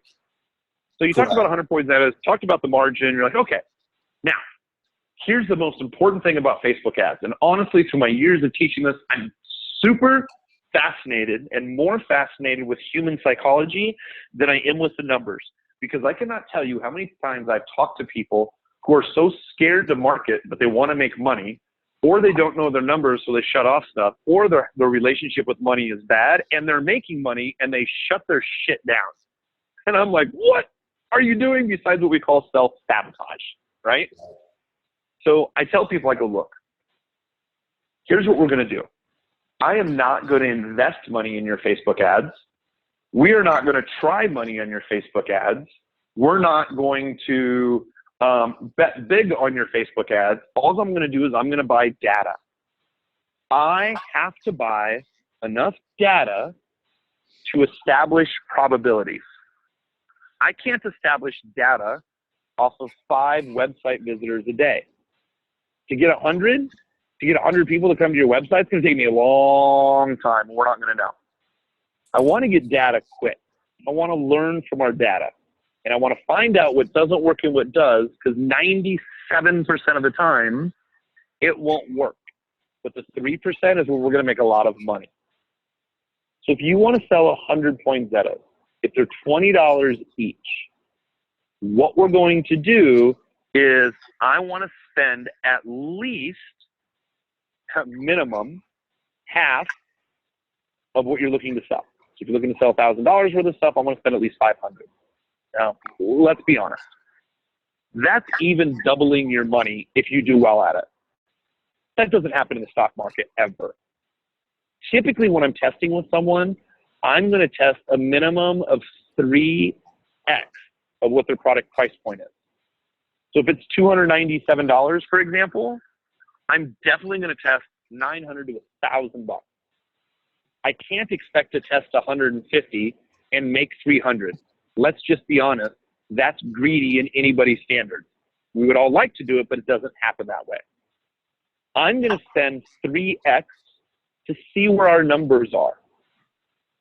So we want to spend it that, we could make $1,000 if we sell poinsettias. I'm going to spend $3,000. Now, it doesn't mean I'm going to wastefully spend $3,000. We can stop it close to any time, but I want to be able to spend up to, so we know the exact numbers on where to scale. Your biggest goal is long-term, predictable, scalable income. And the only way you can do that is by acquiring data. So I don't judge it at just $5 or $10 a day. I ask them first, what would you feel would be a reasonable goal? And then I start to backtrack some of those numbers to establish a budget. 3x. Oh, that's great. Yeah, no, that's good. This is good advice. I appreciate it. Yeah, that's good stuff. Yeah, because it's just hard. Because like I was talking to somebody the other day with a small business, and bless their heart, but they were just thinking small. And they're like, hey, Kurt, I'm spending $5 a day. And I'm like, great. What are you getting for opt-ins? They're like, I'm getting 50-cent opt-ins. Okay, so you're getting 10 opt-ins a day? They're like, yeah. So for the week, you get 70 opt-ins? Yeah. How many of those selling? She's like, well, I only sold 1. What was your price product? $197. So you spent $35, made $197, and you're scared to spend more money for traffic. Yeah, Todd, I was just listening to some of his training, and he talks about that mindset and kind of is like, hey, you're winning if you're breaking even, kind of the more you can spend, basically. It seemed like is better in those cases. Well, yeah, like here's a perfect example. I'm working with a girl right now, and she's a radio host. There's actually the example I just gave. She's a radio host, and she looks over songs for people, which is great. What she does is absolutely amazing. But her monthly cost is $2,000 of labor, outsources, and then she has ad spend of about $500 a month. And she's getting a little nervous. She's like, Kurt, I've been spending this on 2 months. And then, by the way, one of the kind of the small tips, like I said, I'm interested in human psychology. Look at people's ego kind of tied to the money too, right? Because really what we're talking about just numbers. It's cold, hard facts. These aren't feelings. Either it worked or it didn't, right? But what happens is her language with me was, hey, Kurt, I want my husband to know that this is going to be profitable. Like how to make money at this. I got to turn it around quickly. And I'm like, you're getting 70 leads a week. Let's upspend a little bit. And they're like, I know, but I really have to prove this. And it was all about her proving stuff, not the actual numbers. And then she got one idea from Ryan Levesque to send out a Black Friday special. One idea. Well, because she was running ads for the last 3 months and didn't stop, she sent out one email, ran one ad, made $3,000, made back all of her money for the last 3 months that she was short on because she built the list because she never stopped running ads. And it wasn't until she saw that momentum where she's like, oh my God, now I know why you said don't ever stop. Because if I would have ever stopped, I wouldn't have been able to send out this one special. Now she's break even, so anything else that she sells after this, she sees momentum where she's in full profitability. Perfect. Yeah, I love it, man. This is great. Well, then I think with them, I meet with them tomorrow, and hopefully we start running some campaigns and some other campaigns. So next month, hopefully, I'll have a few ads for us to actually look at. I appreciate this. Yeah, yeah, absolutely. One last point. Remember, just like I know you said you've taken SMAG training. Remember, what's basically going to happen is people are going to come in, and once they start using and start running stuff, all we want to do is we just want to quantify each step every single month and really start building from there. And what becomes really interesting is once business owners get a focus on their own business and they don't have to make decisions in the marketing, your job becomes so much easier because you don't have to convince or ask questions for it. They already perceive you as the expert. You're like, hey, this is what we're going to do. This worked. This didn't. This worked. This didn't. As long as you have open communication, you can run these things for a good long time. It's where communication breaks down and people get frustrated and can't talk about their numbers. Those are the people you never want to work with. And people who don't know their numbers, never work with those people. Yeah, no, this is great feedback. I appreciate it. Thanks a lot, Kurt, man. This is good stuff. Good. Well, good. I told Todd's guys tonight, I'm like, I got a lot of stuff to go over, and I promise I'm going to give you the best session yet. And he's like, that's what I'm looking for. This is good. 3X goal or 3X average product. Yeah. Hey, Kurt, but, this is actually, after tonight's call, I was going to revisit the slides that you put together during MFA Live. So I was going to use this. I was going to start to look at this 30-day plan as well as like kind of my own follow-up homework and start applying that. Do you agree for where I'm at? This is a great place to kind of start along with the other feedback you had. Yeah, I mean, it really is. Because see, the way that I look at it is, everyone's so concerned about getting opt-in leads, right? I feel with like campaigns and retargeting, as long as you're running likes to quantify your audience, right, and you're following up with retargeting, that's where the 30-day plan really comes into. It really breaks it down to, this is what we're doing with the social media ad genius profit factory, is follow-up. Most people just stop doing your follow-up.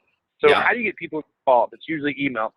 But a lot of people miss it, that you have the opportunities to get cheaper likes than necessarily leads, or cheaper website clicks than necessarily leads. So it's just, if you're going to run likes, if you're going to run any ads, think about the retargeting and the posting strategy and how you're going to be able to follow up with people. And that will really help solidify that 30-day plan that you're looking at.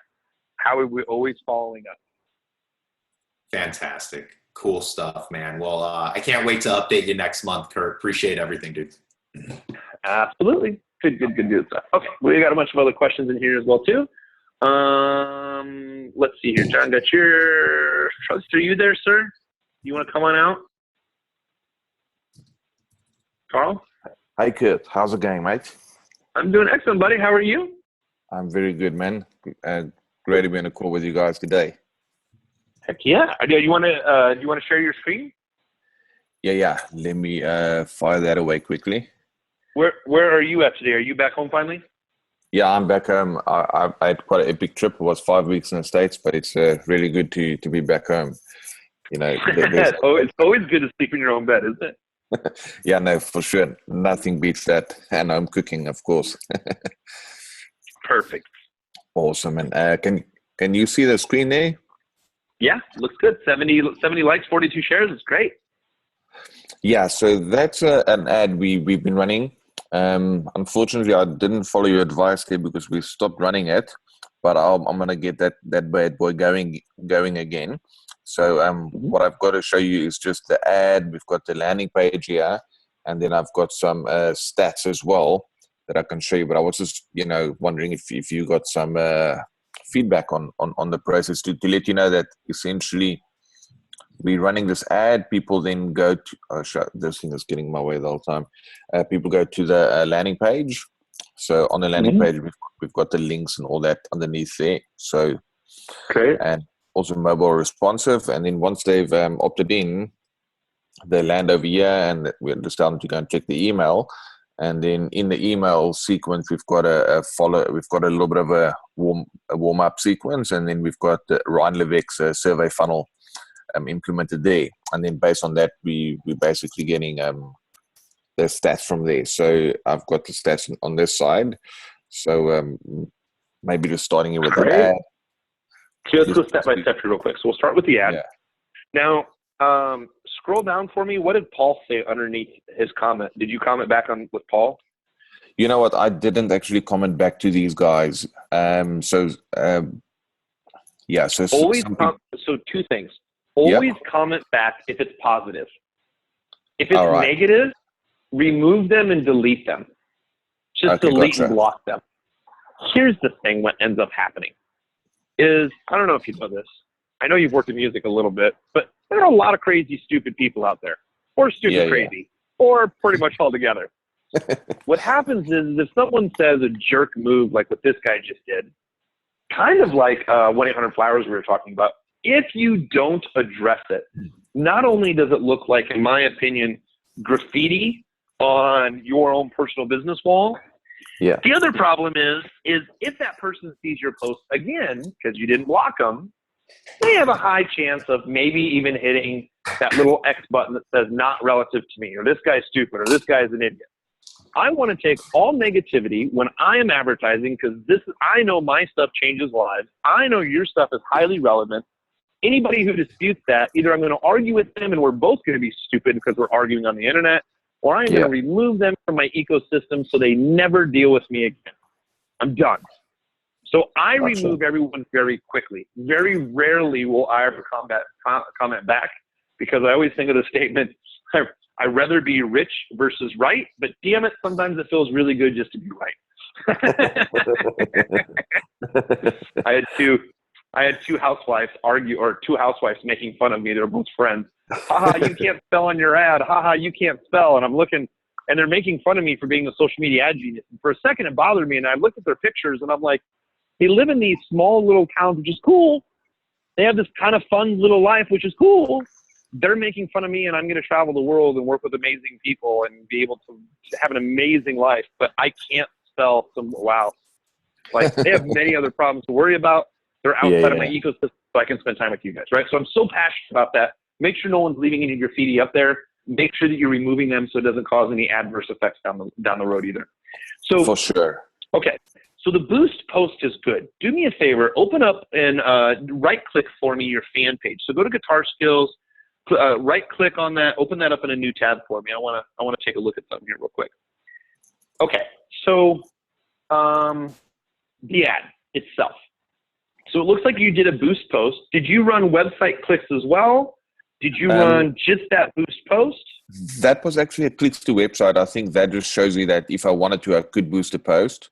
But if you see on the ad, it was a clicks to website ad. Okay, perfect. Okay, perfect. So we're going to leave that screen right there. Go back to your fan page. Gotcha. Okay. So what is the post that you have pinned to the top? What is that? This was just one of a little Instagram video that we also posted to Facebook. Okay, so you pinned that to the top of your page, right? And no, that was actually just the last post that went out. So we don't actually have a pinned post on this page. Because the ribbon around it typically means it's pinned. That's why I was asking. The ribbon at the top right-hand side. Okay, gotcha. Yeah, it is pinned, actually. Pin Yeah. Fine. So are you running likes to your campaign? Not at this stage, no. No. So what you may want to do is you may want to run likes to your page, right? Just people who like guitars or Guitar Magazine, right? Musicians. I know you can target out guitarists. And then remember that very first post on your page, once they like you, should either be an introduction, like, hey, here's who I am, here's what I'm doing, here's how I can help, or it's going to be a call to action. Because if you I bet you can get 50-cent likes. I bet you get likes under $1. Yeah, definitely. Yeah, I mean, I bet you get like 50-cent clicks. But remember, as soon as they click, they're going to go to your page. So when they go to your page, either have a welcome video so they can start the indoctrination period, or have some type of call to action that they can buy something. Yeah, that's a great point. Okay, cool. I'll get that set up in the morning for sure. Yeah, like in my opinion, is when I'm looking at your content and your site, I would be driving likes, and I would take that post that you did that you showed me the advertising for, and that's the one that I would have pinned to the top, because it just dovetails so beautifully from, hey, do you like playing guitar, or are you passionate about playing guitar, or do you love guitar? Yeah. Great. I'm learning how to play, frustrated. I like the ad that you had. Just an idea, which I think you can drive really cheap clicks to. Okay, yeah, no, that's fantastic. I really like that a lot. Okay. So the other thing is, let's take a look at this. All right. So remember, either you're running likes to your page because really at the end of the day, it's a mathematical equation, right? It's just numbers. So, and I went over this just a little bit, but I'll go through it really quick and then we'll look at your numbers. It's like if I'm going to get $1 a click and 25% opt-in rights, $4 a lead. If I can get 50 cents a like, and then I send them to that top post for 8 likes, 8 people I can follow up with, I just need one of them to opt in for it to be $4. But I also have 8 people I can now follow up with on my fan page by doing boost posts and stuff like that. Right? Yeah, and it's cheaper to advertise to those guys as well. That's a good way of looking at it. Exactly. So what I would do is I would run a like campaign, because here's the thing. When I run a like campaign for me, like, do you like Facebook ads? Right? People are like, nah. Do you love to play the guitar? Everybody raises their hand for that who's a musician. Right? Yeah. You got a really wide, awesome. So what happens is once they like the page, they come to the page. In my opinion, what I'd be doing is either having, like I said, a welcome video or a welcome post where you're selling something at the top of the page that aligns with someone being a brand new like to your campaign, right? Yeah, gotcha. And then what I would do is like the post that you have pinned to the top right now. How often do you come out with a video like that or content like that? We recently started a new Instagram page, so we only recently started doing these 15-second videos on there. But I'm pretty much going to follow your content strategy now because it's really nice and clear. And but the videos, we haven't been doing a lot of those, but we want to start doing a lot more of them now. Well, see, like for a perfect example, let's say you're driving likes, right? Let's say that the post is pinned to the top, which is the one that you're running the ad, right? Yeah. What you have pinned to the top right now, that is great content to do a boost post to your fans only. That's awesome. Because what happens? So ideally, people should do 2 boost posts a week to their fan page only. Let me give you an example. Let's say that you're always like, in my opinion, you should never stop running a like campaign. Because it's low cost. People are always coming in. Some people will do something, some people won't, but I can always retarget them by just targeting people just on my fan page. So they come over to my fan page. Okay, great. What's the first opportunity I have to say hi? Or like your ad that you were running, that's great congruence of saying, hey, do you want to learn how to do this a little bit easier?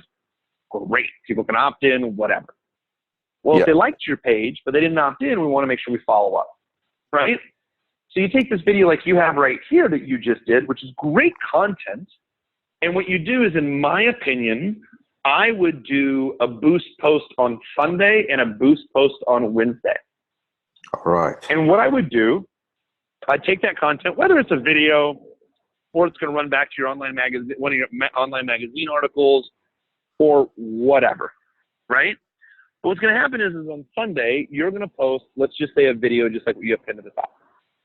You're going to post that video on Sunday, and I would send an email. I would send an email to your list to that video, right? Hey, I just posted this new video. I would also do a boost post for 3 days. That gives you Sunday, Monday, Tuesday. So 3 days at, I don't know, $5 or $10 a day to fans only. All right. Let's even say just $10 a day. We'll make it easy. $10 a day, Monday, Tuesday. So it's going to be Sunday, Monday, Tuesday. $10 a day. It's $30. It's going to run to that one video. It's basically you're paying for follow-up, and you're only targeting it to all your fans. And if you have retargeting set up, you're retargeting audience from people who visited your website. Yeah, totally. So when you do a boost post, you can check fans only, and then you can also set up a second ad inside the ads manager, because if you only target fans only from the boost post, you set up an ad in the ads manager that says you're going to do you're going to do website clicks on that ad, just like you did for your first ad. You're going to do website clicks on it. But you're going to target all visitors to your website. Gotcha. Okay? So boost post on Sunday to your fans only. You go into Ads Manager, and then what you do in your Ads Manager, you're going to do website clicks, to that post, but you're going to do website clicks, and you're going to set up, and you're going to target it to all website visitors. Okay? Gotcha. That's cool. Yep. Now, on Wednesday, I would do another boost post of, if I were in your shoes, I would figure out what my content's going to be for the week the Wednesday before. On Sunday, I would do that boost post. Could be a blog post, right? It could be the theme for the week. I don't know how to play a classic wooden guitar. I don't know anything about guitars, so I'm going to make up some stuff that's horrible. Right? That's all good. Or I do know, how to properly stretch your fingers to move your fingers through the fret, right? Yeah. So maybe we're going to talk about finger exercises. Maybe that's the theme for the month. Okay. So, Yes. Hey, we're talking about finger exercises. Let me tell you how you can strengthen your fingers to play some really powerful chords. That's really what we're talking about this week. So that could be a boost post on Sunday. Email out your list to that post, right? So then you get more likes and shares, and people see more reality from it, but you're emailing back to the Facebook page where you want people to go back anyway. And then on Wednesday, you may do another video or another call to action. It may be, hey, look, I have some additional information for you, right, on how to strengthen your fingers to really get between those frets. It's going to be great. Yeah. So it's a little bit additional content on Wednesday. Same subject matter, same thing. And again, you're going to do a boost post to your fan page, and you're going to retarget your website audience. Same thing you did on Sunday. You do the same thing on Wednesday. And I would run that Wednesday, Thursday, Friday. So 3 days. Yeah. So here's what ends up happening. You run a like campaign or a website click, whatever you want to do, right? But what happens is now people, they like the page or they land on your website. Now, twice a week, they are seeing content only from you that is appearing through their newsfeed right-hand side or mobile. Yeah. Right? So it's like, well, I like the page, but if you don't post the right content, you're not running likes on a regular basis, or people aren't engaging with it, they're never going to come back. But now you're paying to be in their news feed or on their cell phone twice a week. You're always in front of them. That's very cool. And before we even talk about running cold ads, this is what we like to call, someone said this at an event once, this is what we call, this is the insurance for your clicks. Right? That's very already cool. got the like, already got on the website. Let's make sure that we're following up with it. Yeah, no, I really like that, because it actually, if you look at these stats, I can show you very quickly. Our conversion rate on the survey funnel for warm traffic was like 7.69% on the VSL, but for cold traffic, that was only like just under 2% for the cold traffic. So you see, we had the warm, which was people who were already on my list, had like a 7.69% conversion rate. Actually, sorry, I'm lying. Overall conversion rate of 3.46, but it was quite low for the cold traffic. So this is a all right. Let's scroll all the way over to the left for me. I want to read this column by column. This is great. You have this broken down, by the way. It's great. All right. So what do you need? What is DMG, EZ, GT? Do I need to worry about that? Or should we only look at the lines that are colored? Yeah, no, you can just look at the lines that are colored, because we've got the warm traffic, which is people who came from my list, and then we got cold traffic who came from Facebook ads. Okay, so 250 opt-ins from Facebook ads, right? Yeah. So total clicks, you had 1604. What is 215 into 1604? Let's flip that calculator thing. 250 divided by 1604. Are you looking for the cost per click, or? So it's a 15% opt-in rate. Yeah, right? yeah. So if I go back, we're just going to go step by step, number by number, right? Yeah. So let's see here. Can I fit? Let me see if I can fit your whole screen on here. Fit to window. Yes. Okay, that's great. All right.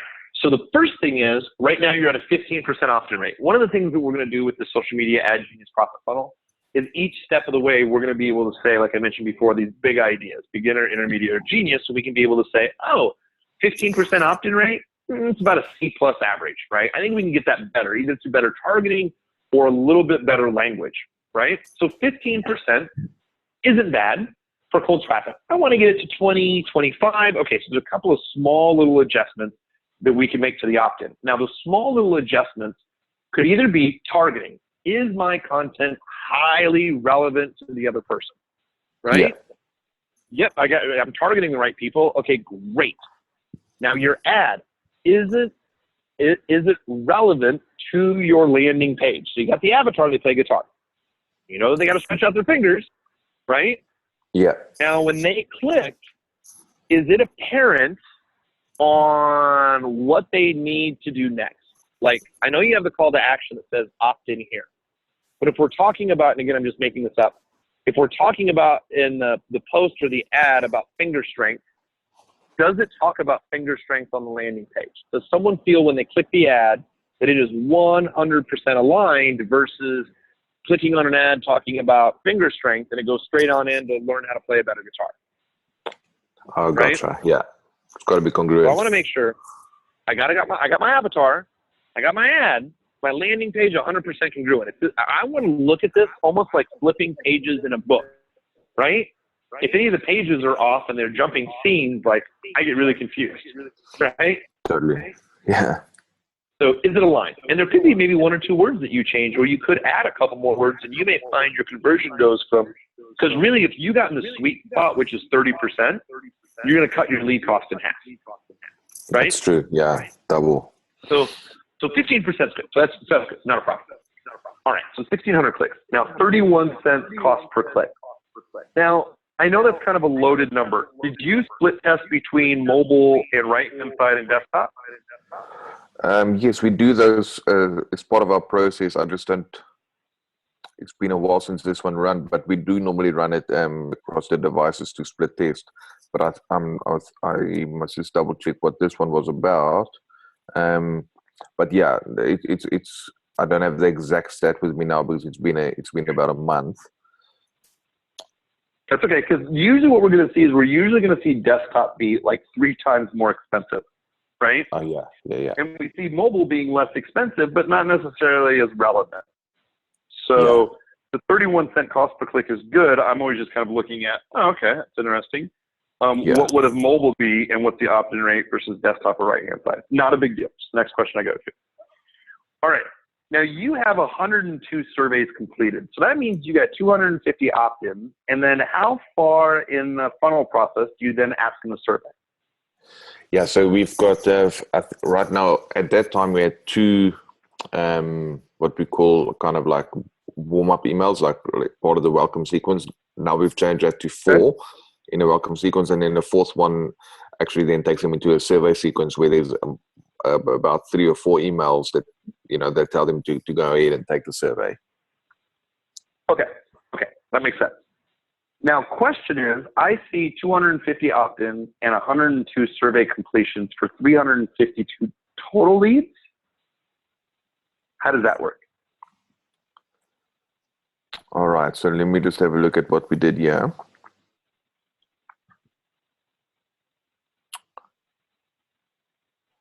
I think that might be a mistake in the sheet. Not a problem.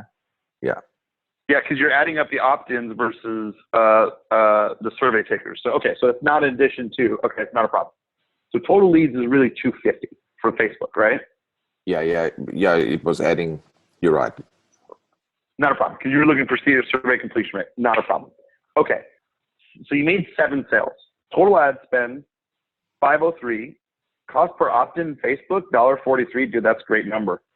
Yeah. I mean, dude, if you get your opt-in rate to 30% and you're getting 70-cent leads, like you'd scale that puppy all day long, right? That's right. Okay. Yeah. So total spends, 7 sales, 503, $1.43. Wait a minute. So, that's cost per opt-in. Okay. So cost per sale, $71.88.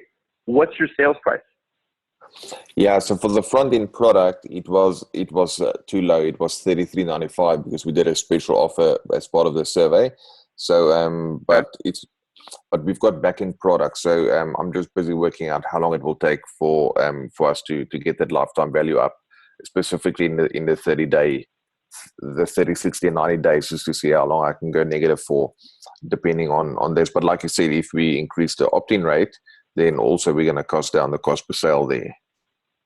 Okay, this is going to be really, really, really good. I got a couple of points. It's so funny. Like, a mentor of mine one time told me, he's like, Kurt, when people mention things in threes, like if you hear 3 different people talking about the same subject in one day, like really pay attention. This is what you just said right here. This is the 4th time it's come up today. So I'm like, someone's telling me this is pretty important. Okay, this is good. So let's move the cells over 5 or 6 places so I can see. There we go. So I'm curious right here. Actually, you can move all those. Yeah, this is perfect. So 7 sales, $503, $43 cost per opt-in, cost per sale, $71. Sales conversion, 1.9. So sales conversion, 1.99. What is so 2% close rate on cold market isn't bad, right? Yeah. It's like 1.5, 2. Okay, you get to 3%, you're doing great. You get to 4 or 5, you're rocking it, right? So we're in the not bad territory. What does overall conversion rate mean?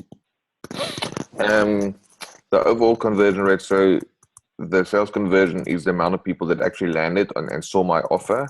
So almost 2% of them converted, but the overall conversion rate was based on those leads. So it's C21, which was... So 2% of people... So how many people landed on your sales page? All right, so let's just have a look. It's K4 divided by I4. It's K4 divided by I4. Yeah, so these were the amount of people that would have landed on that. Yeah. No, so that number's wrong. So go over to the left once, or a couple times, 3 times. Sorry, other way. Other left. Because remember the 250 and the 102 add up to 352. The 250 per opt-in.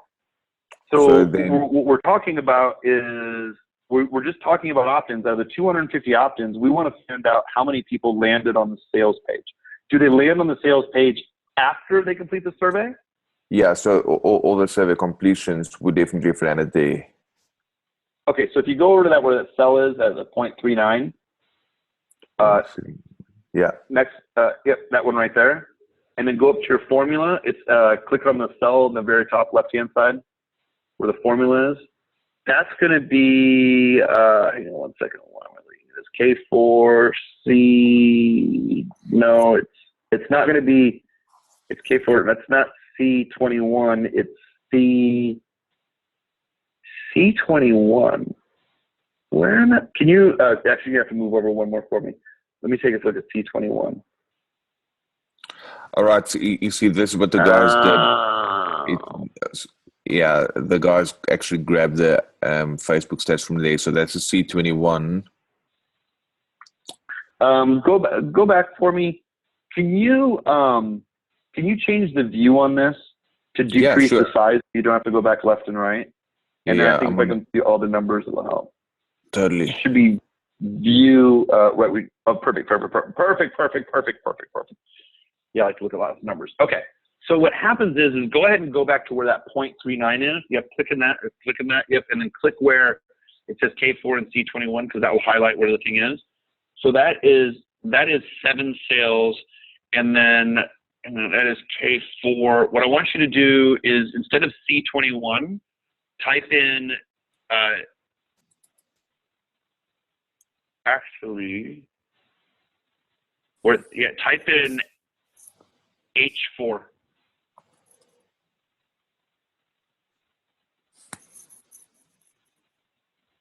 See, actually, we're talking about when people completed the survey. You had 102 people complete the survey, right? Those are the only people that saw the landing page, not the 18, 17. Those are the people who saw the opt-in page, not the sales page. Dude, you're at 6.8% close rate, which is freaking awesome for cold traffic. Sure. So the people who saw the page, almost 7% bought. The guys that had this set up, or whoever set this up, at 18, 17, they were saying, what's your close rate from the people who landed on your opt-in? not right. Okay, I gotcha. Okay, Right? that makes sense. Yeah. So if you click on the sales conversion rate, click on that where it's 1.99. Right? So 1.99, click in the formula field for me. So it's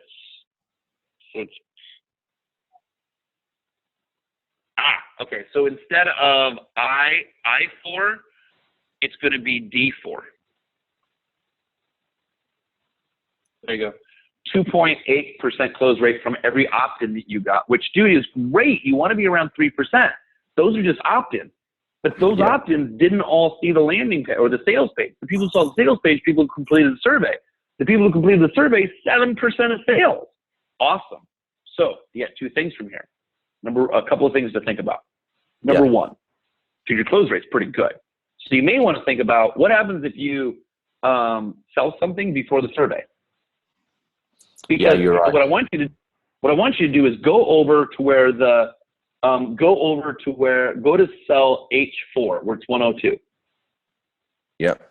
Okay, click on that. Now we're going to change it back to 102. Okay, but type in 250. Hit enter. Look at your profitability and stuff. Oh yeah. Yeah, for sure. So I'm just going to get more. Actually, wait. Something just changed. That would survey completion went to 250. Conversion rate. Okay, here's what we're going to do. Where conversion rate is, where it's 2.8, right? Go back to where it says 2.8 conversion rate right there. Next field. Oh yeah. Next, right there. Yep. Now just type in 6.8, and then we're going to hit undo twice. But just type in 6.8. Hit enter. That's not calculating in revenue. So let me just do this because I see how. Okay, I see how this is set up. So hang on one second. So if we have, did you give me 5? Okay, sorry, hang on one second. So 250 times 0.0, let's just say 6 equals 50. Hang on one second. 250 times 0.06 equals 15. So change the cell number to 7, change that to 15. The sales for 7, change that to 15, and we'll hit undo 3 times. Okay. Hit enter.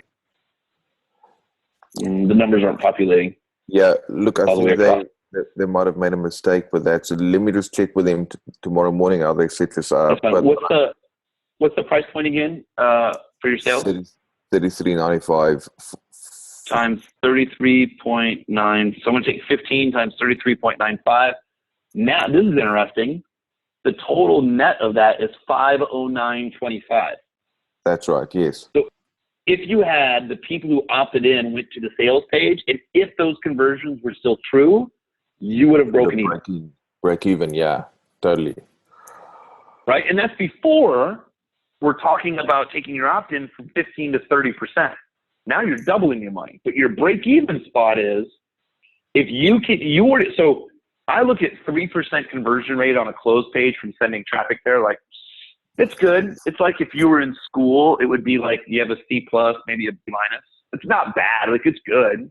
Yeah, Man, yeah. if you're up at like 4 or 5%, dude, you're an A. If you're above 5, holy crap, it's extra credit. Let's figure out the small other little things that you can just crush it with. So your conversion rate's good. We just got to make sure more people see that page, which may be eliminating the survey, allowing them to buy first, and then if they don't buy, then following up with the survey and repeating that process. Yeah, and I totally see what you're saying because too much time has passed from when they opt in to when we made the offer, so we can actually just definitely optimize that. Mm-hmm. Now, here's the other thing to think about where I said that, hey, I've heard this 4 times today, so this is really good that we're talking about this. Yeah. This is really unique. So what ends up happening is I start taking a look at price points. So I talked to, what's the best way to say this? That's fine. I won't mention any names. I'll just be completely open and honest. So here's what happens is I had somebody call from Todd's group. Somebody had gone through the six-figure funnel formula. They're like, hey, look. They're like, my price product is $29 for my upfront and $17 for my downsell. And I go, okay, it's cool. Now that we know that, and I walk her through the social media ad genius profit factory, I go, great. What else do you have to sell after the first two products? And she's like, I don't really have anything to sell. She goes, I have a coaching program that's $2,000 and I'm going to sell that. And I go, great. When are you going to sell that? She's like, in May. I'm like, and when I said that, she goes, well, what do you mean by that? And I go, here's the deal. And I go, if we're going to sell a $27 product, I got to have really good conversions to break even. So I better be converting, right? So I think her number is actually like 24. So if like leads were $4, we'd have to sell 1 in 8. Yeah. Now I go, let's go through these numbers. If your product is, just to make it easy, $24 and your cost per opt-in's $4, I'm making up some numbers, but if it's $4, 1 out of the 8 leads have to buy. She's like, you're right. And I go, but that's to break even. You're not making any money. So now what we have to do is we have to figure out what's the additional products and services that you can extend, because you already have these opt-ins anyway. Yeah. And I'll never forget, because she goes, well, Kurt, I'm using the six-figure funnel process. And I go, I understand that, but they didn't buy the first time, and we have insurance on these leads that we brought in, so we got to figure out what are we gonna sell. And she goes, I only have those 2 products. And I go, I know, we should talk about a different price point, because like if I'm looking at running cold traffic, this is just from my experience.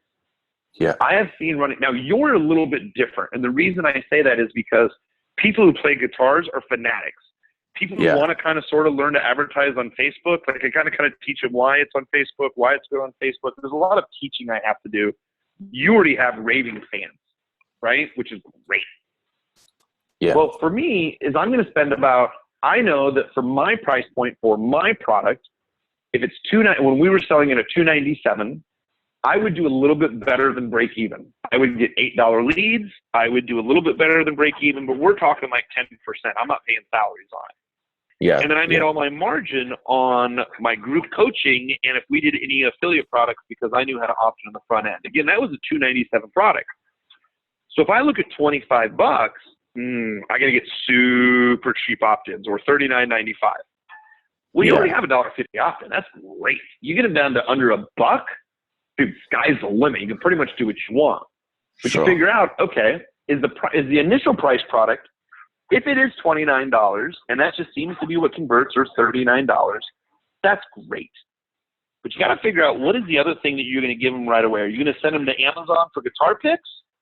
Are there 2 or 3 videos that you can sell them afterwards for, nickel and diming them, meaning, $7 here and then another $10 there, and you have 2 upsells? What does that look exactly?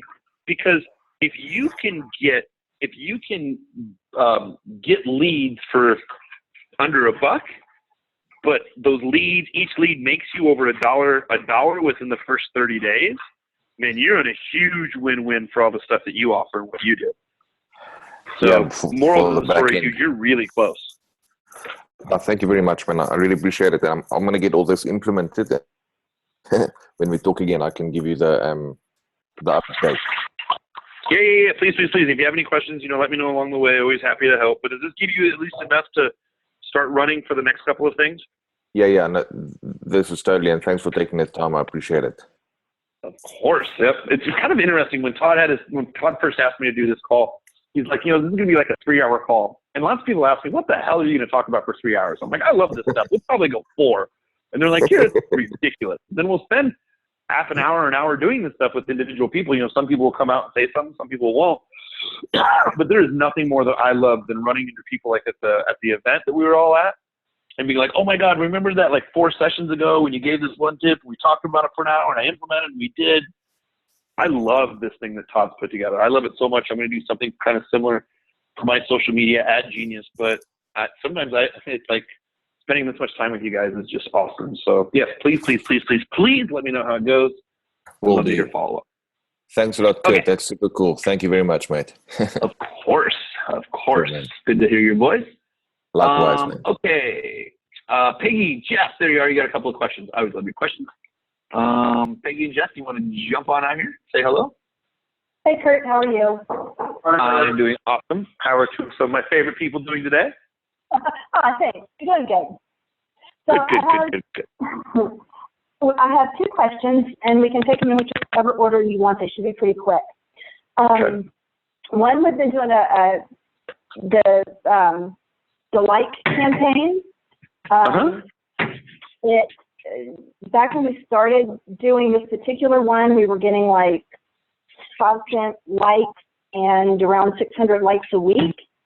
And over time, it was probably right after you started because you suggested that we change some stuff.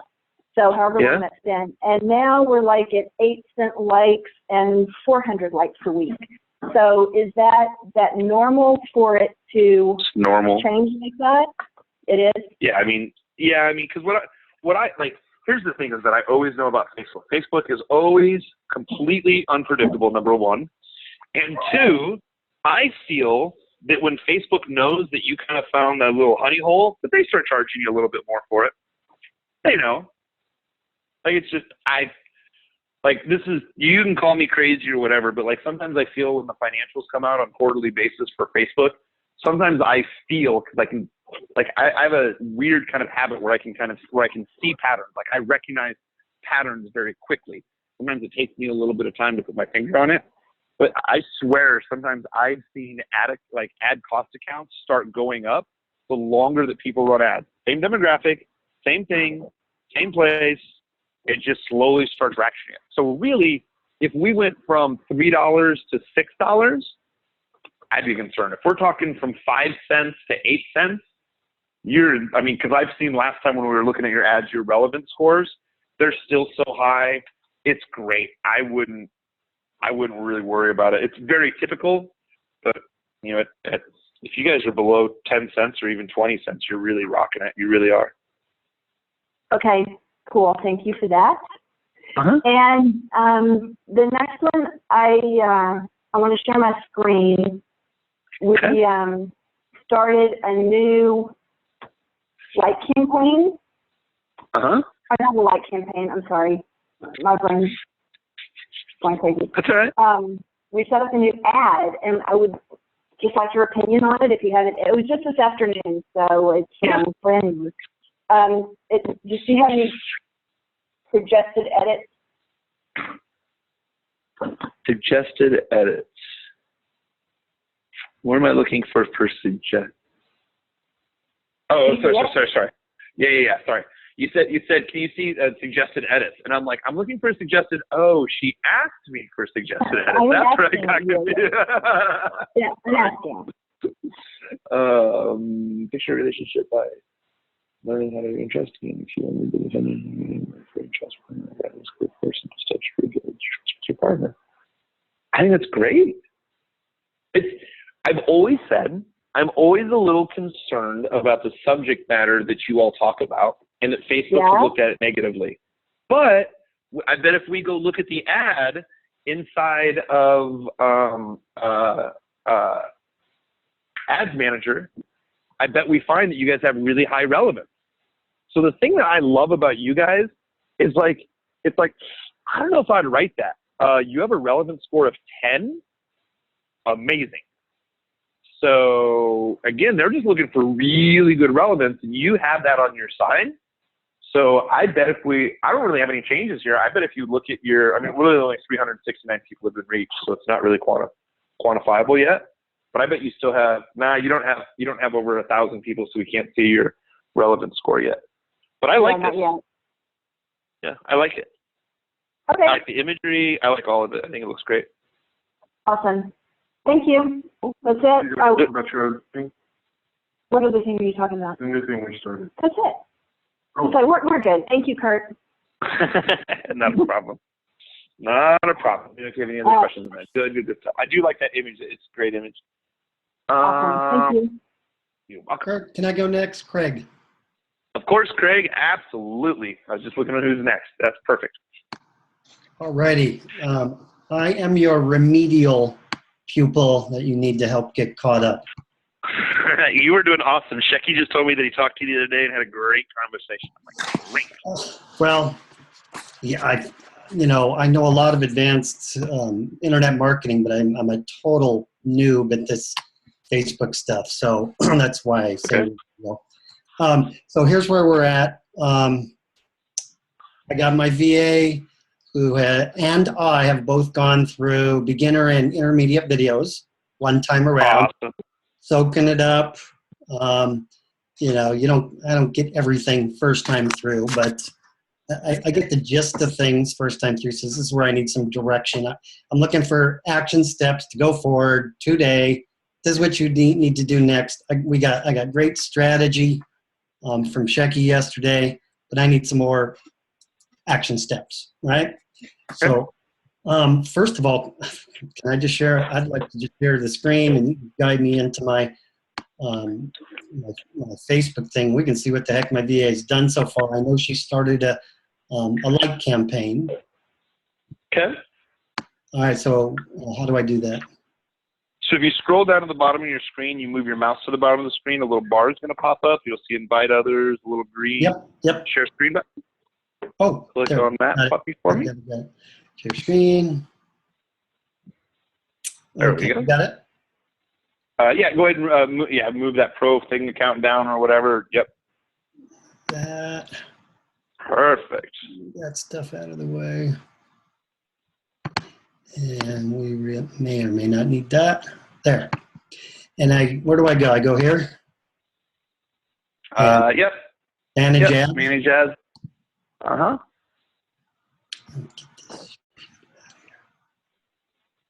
Okay.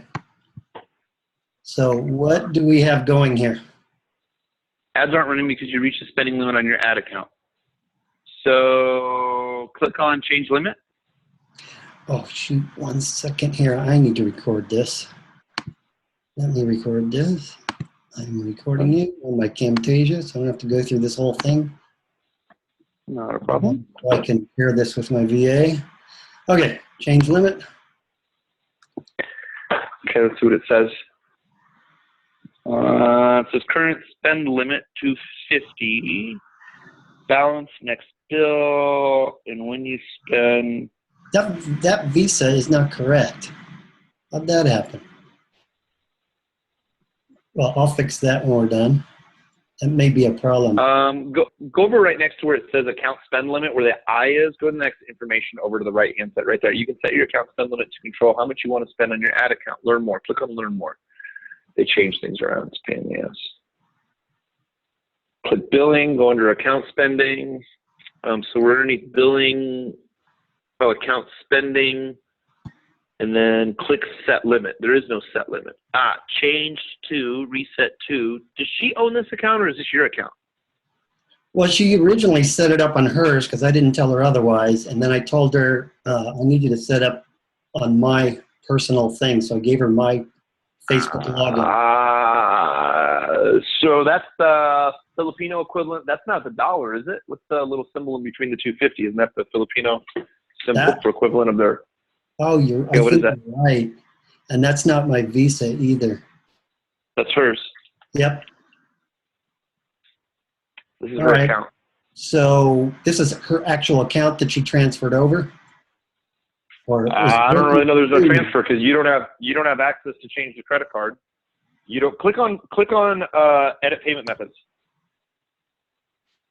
Yep. You can't even add a payment method. Not in your account. Yeah. So, all right, well, good. That's what I need you. All right, so I need, what, are we going to have to start from scratch and whatever she did? Yeah, I mean, because it says payment methods, it goes, her name's Jean, right? Jean Taylor. Yep. Yeah. So it looks like she set this up underneath her account. Like you got to make sure you set up underneath you. So you're just running it for just this one business, right? For me, yeah. Yeah, just for you. So,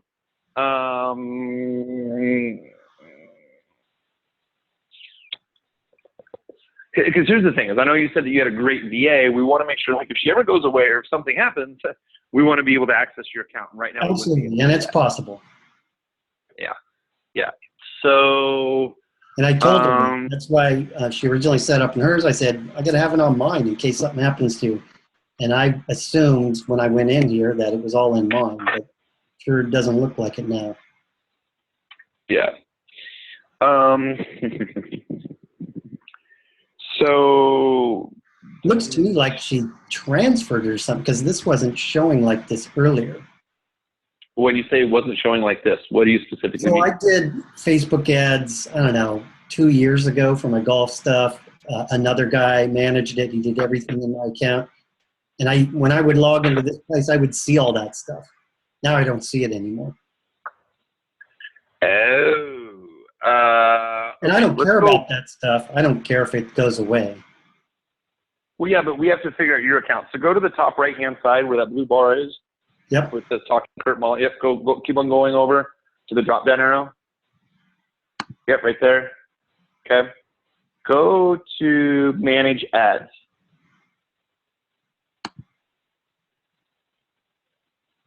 Hang on. So now you see there's 2 accounts there. Oh. One is hers. Yep. Click on your first one. Oh, yeah, there's probably the old one. Yeah, she gave you admin access to her account. So this is probably your old one. I see. So that's not going to work. So that is your old account, right? Yep, this is all old stuff, right? So if that's the old account, then that means her credit card, for some reason, she had a credit card in there that was hopefully not running on her credit card, but that's what it kind of looks like.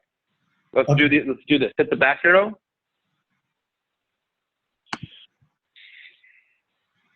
Okay. Now what I want you to do is I want you to click on her Jean Tan. Click on that account.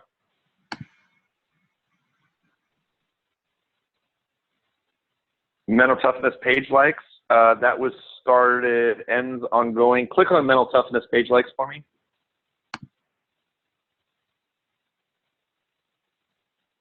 When did she stop running ads? I only see her running ads for December 28th and 29th. I don't see any ads after that. Okay. Where do you see that? So here's what I see. Here? December 28th, That's November. December 28th, 29th. Yeah. She started running ads. Yeah. And then stopped. Now it says because they've already spent $250. So it stopped. So I don't know if she realized it's on her credit card, but she reached her spending limit. So if she just set it up and set it and forgot it, then it's on her card. I see. But your ads only ran for 2 days. Okay. So, all right, I get it now. What's steps forward? What do I got to do? Talk like you're talking to her as well. I'm sorry? Talk like you're talking to her as well, because she's going to be doing this. And I'm recording. But I need to understand it. Okay. Number one, we need to make sure that she's running stuff out of her own ads and not the one with the Filipino currency on it. Right. That's the first one. Yep. Let's run it through your old one. Okay? Yep.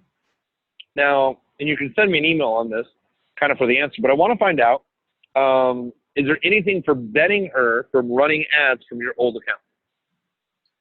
I don't think so. She actually took a lot of initiative in setting this up and didn't ask me, couldn't get a hold of me for my credit card or I don't know what, and just set it up and just started running with it from your training. She does Sounds stuff. awesome. She's very good about taking initiative. And I think she just said, yeah, I got this, and just started running, and she used her dad's credit card, and I was going to pay her for that. And then I said, hey, bring it all into mine, and we can get back to it. So it seems like so it looks like she must have set the account up underneath her own account. Like you said, use her dad's credit card. Yep. And then spent $250 on it. $250, which is $5.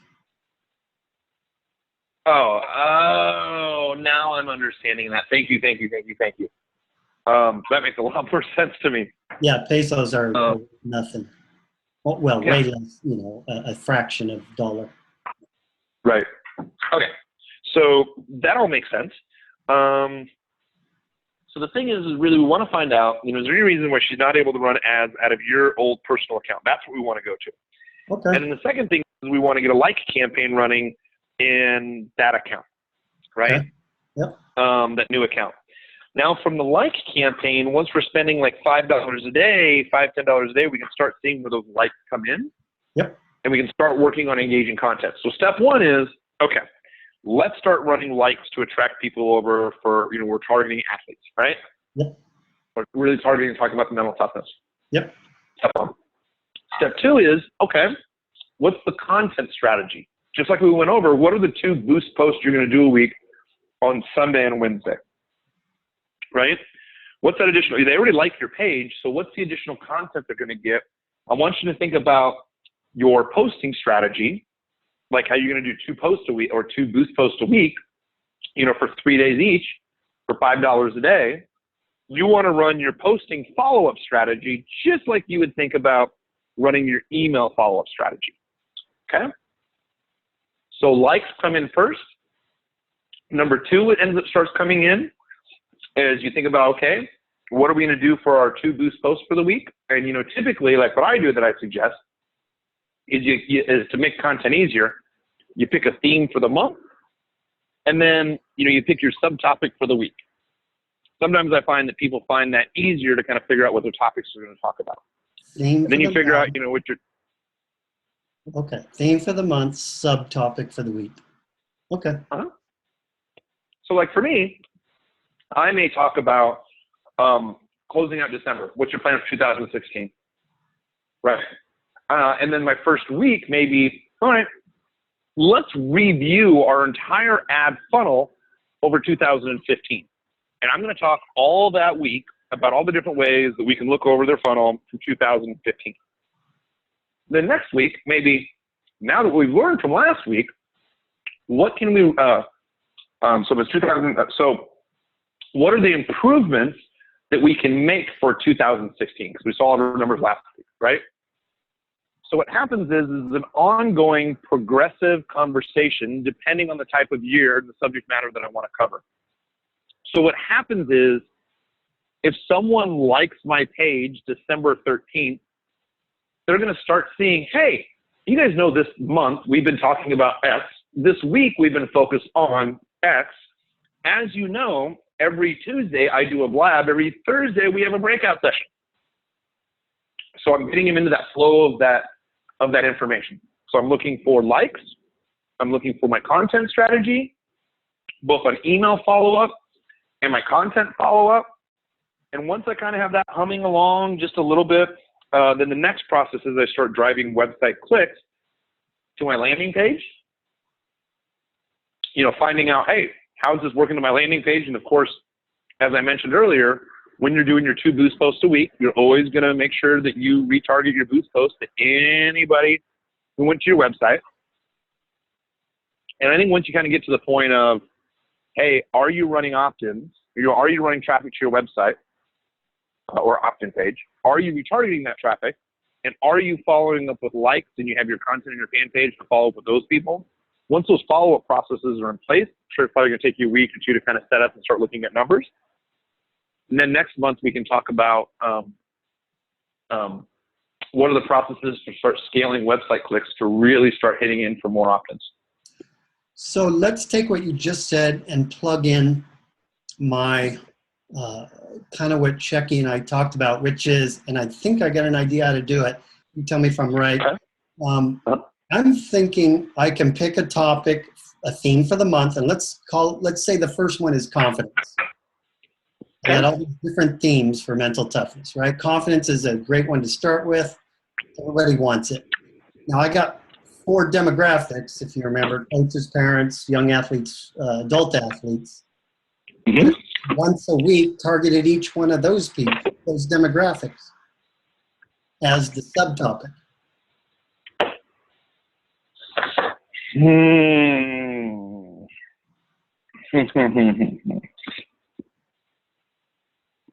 And so I'm attracted, because what I want to do is attract. When people come to my site, I segment them, on my email system. And my landing pages, the system segments them in those, and I'm tracking that in Fusion. And I have to treat those people differently. I have to talk to them differently. That's the whole reason I got involved with Todd.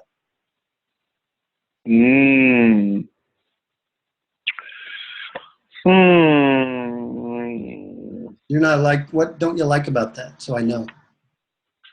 Well, so here's kind of my thought process. So remind me of your 4 different categories again. Coaches of athletes and competitors, parents, older athletes, and younger athletes. Okay. So number 1 is when you're targeting for likes, right? Yeah. When you're targeting for likes, you have 4 different avatars to target for, right? Right. So what you may do is you may, this could make it a little more complicated, and it could make it a lot more profitable for you as well too. Okay, which is okay. Like you just said, there are 4 different people you have to talk to. Let me give you another piece of info that may influence what you're about to tell me before you. Okay. Right now, I am focusing on selling to adult athletes. My number 1 seller, my main funnel I'm building with Todd is all about adult athletes, and some coaches join in that. I don't know if that changes what you're going to tell me. Well, here's a couple of things. Let's kind of break it down a couple of different ways. Okay. So you have 4 distinct avatars. Great. If you feel that you have higher margin or you have a higher tendency to work with a certain, like 2 out of those 4 avatars, then that's what we're going to focus on first. All right. Good. Okay. Those 2 out of the 4. Great. Yeah. Now, if we're down to 2, this is going to help us a lot in a couple of different ways. Number 1, when you're running a like campaign, you're going to be targeting those 2 different types of demographics. So there are 2 different ads, right? When they click like, they're going to see that first post to your page, what we talk about doing a pin post at the top of the page, right? Now, that pin post, we want to make sure that we can put a content on there that at least is congruent with that avatar. So let's just say adult athletes, right? Yeah. And so what was the top 2 adult athletes and older athletes or adult athletes and coaches? What was the 2 you wanted to pair together? Adult athletes, number 1. Adult recreational. Yep. I'm not sure what sport yet. I need to do some testing on that. In fact, maybe we ought to just stick with adult athletes and start testing some sports. I love that idea more than anything else that we've talked about. Okay, yeah. Yeah. Because see, if you can run a like campaign and your welcome video is congruent with the people you're targeting for a like, that's a win. And when we're doing the boost post content, if we can target specific relevant content to those people from the boost post onto your fan page, that's going to be awesome. Okay. So if you only focused on adult athlete mental toughness, and you could even do here's an idea: adult mental or athletic fitness or mental toughness. Sorry, you could have a different sport for a different subject matter for the week. So like I put an ad out for tennis. Mental toughness for tennis. I drive with a boost post. I drive them to my like to get them to like me, and there, when they get there, they might see another couple things about tennis there. So they go, "Hey, I'm in the right place. This dude knows some things about tennis." Is that what I'm hearing? Am I on track? So the thing is, here's where kind of my hesitation, my kind of thumbs come from, right? Yeah. If you said, I'm going to go backtrack a little bit. If you said you had 4 different avatars you wanted to target with 4 different like campaigns, now I'm thinking, okay, for relevance, when they come back, there's 4 different subject matters. So I might have to do not 2 boost posts a week, but 8, because I'm only going to focus on the demographic that likes my page. So you can't do what Charles does, is just target everybody with, hey, a boost post, I'm going to target all my likes. Because they're 4 very unique individuals, right? So now if we boil it all down to just adult athletes, right? Can we tell the story of mental toughness for athletes. Oh, and by the way, let me show you how you can apply this to tennis. Oh, Versus yeah. saying, Definitely. versus saying, hey, mental toughness for tennis. Because if I'm a tennis athlete and I click on your page and I see something that you posted about running last week, I'm going to be like, what? Yeah, I would want to focus on the core principles of mental toughness. Yep. And then what I would do is I would start to break that out. So in my opinion, I'm not quite sure if this works for your niche. I'm sure it does, but you can tell me if I'm wrong. I could see like you in a video or something like that. It says, look, you know, I've worked with lots of different athletes from lots of different categories, young, old, in the middle, coaches, you know, early athletes.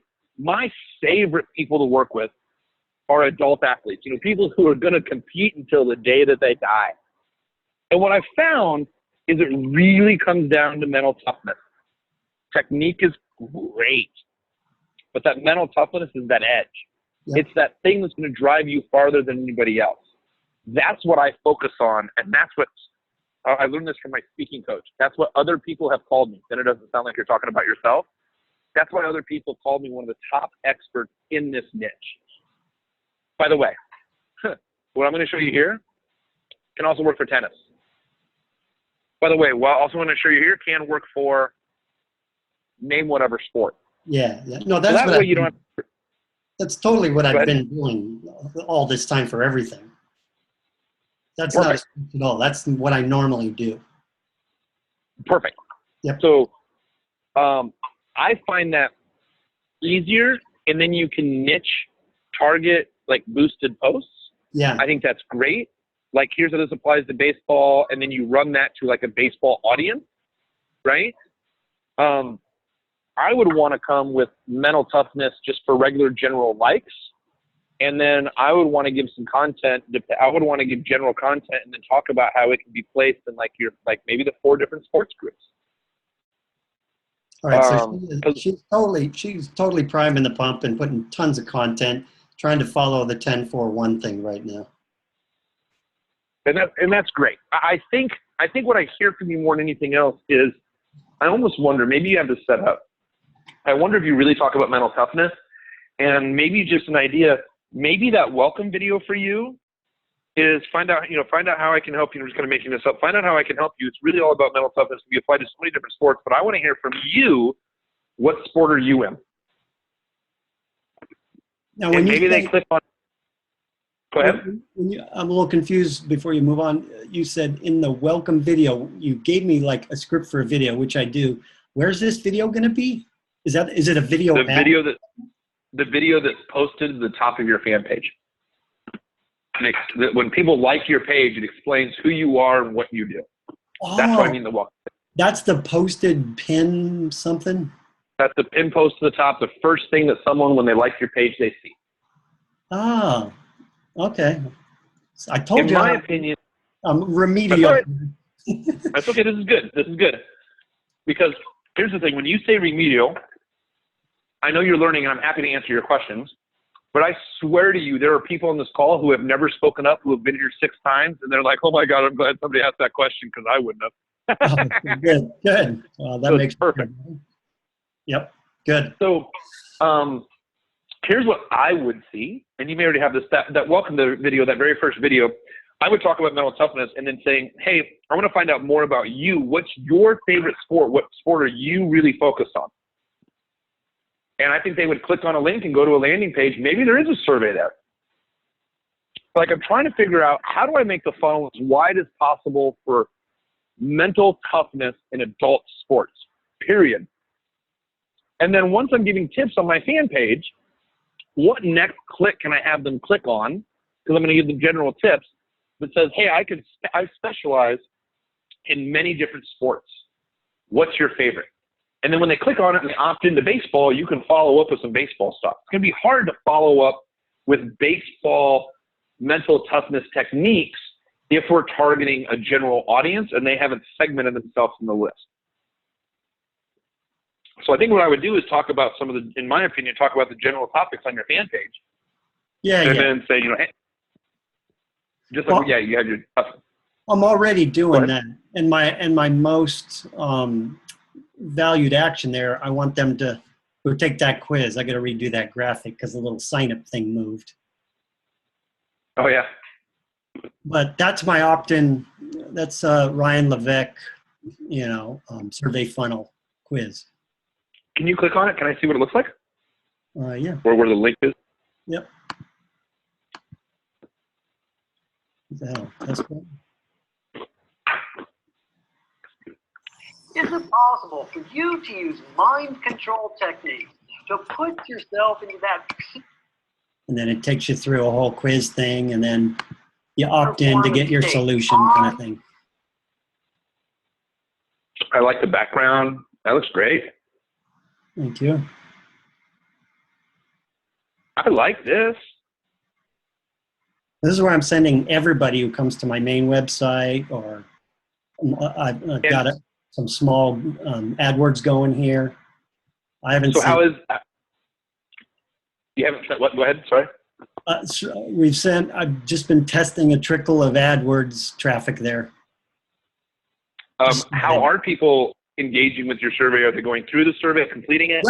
Yeah, I'm getting about a 40% opt-in to it. That's great. Yep. Ryan Levesque. Okay, so let me ask you. He what? Ryan Levesque, who created this, is a genius. Absolutely genius. So, okay. So this is all really, really, really good news. It's great.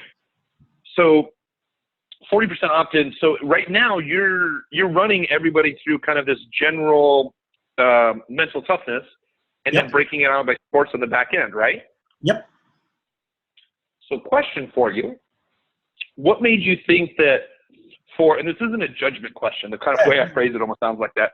What made you feel that you had to separate it out into different sports to advertise for likes versus the way that you're bringing people in now? Because right now, like, I know my 4 demographics, but what I don't know is which sports, and I was hoping to use Facebook to find this out. I don't know which sports are more apt to want to learn mental toughness. Shecky and I talked a little bit about that. And I want to know that at some point.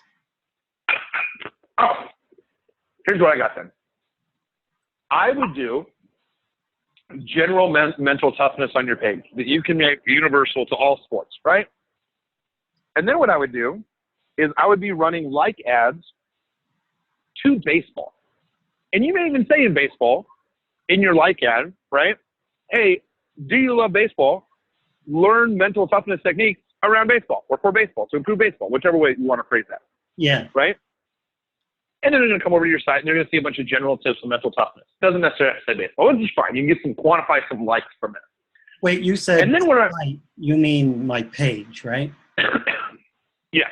Yeah, your fan page. Mm-hmm. Now, if I was running your stuff, and if I were in your shoes, my fan page is general. I'm trying to see if I can get hands up or likes. And it could be from baseball, and my ad could be around baseball. And then, of course, when they're going to land on my page, they're going to see this general content. I would also take the people that I'm targeting in baseball, and I would send them to a landing page that only talks about baseball. Mental toughness around baseball, super important. Find out if you have what it takes. Take my mental toughness quiz, and it sends them into the quiz. Wait, I can ask you a question about that. You say send them to a page that sends them to baseball stuff. So when you say send them to a page, how do you do that? How am I sending somebody to a page? Okay.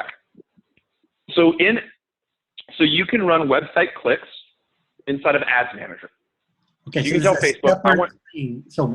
So that means I'm going to get them to like it first, and then step 2 is I'm going to come around and try to send them to a separate page later. 2 different campaigns. Okay. One's a likes campaign. Yeah. We're just running new likes to your page. Yeah, I'm sorry I have to interrupt you, but I get lost when you just gloss through some of these things. That's okay. I want you to stop and ask me questions. That is perfectly fine, because I have some assumptions that, hey, you may know this and go through that, so that's perfectly fine. Not a big So you're always going to run likes. We're going to call likes like a soft opt-in. Okay. Keep that running all the time. Bring people in. Bring people in. Keep that running all the time. Okay. And, through your content and doing your boost posts, you're going to be telling people hey, here's a new technique, or here, check out this technique.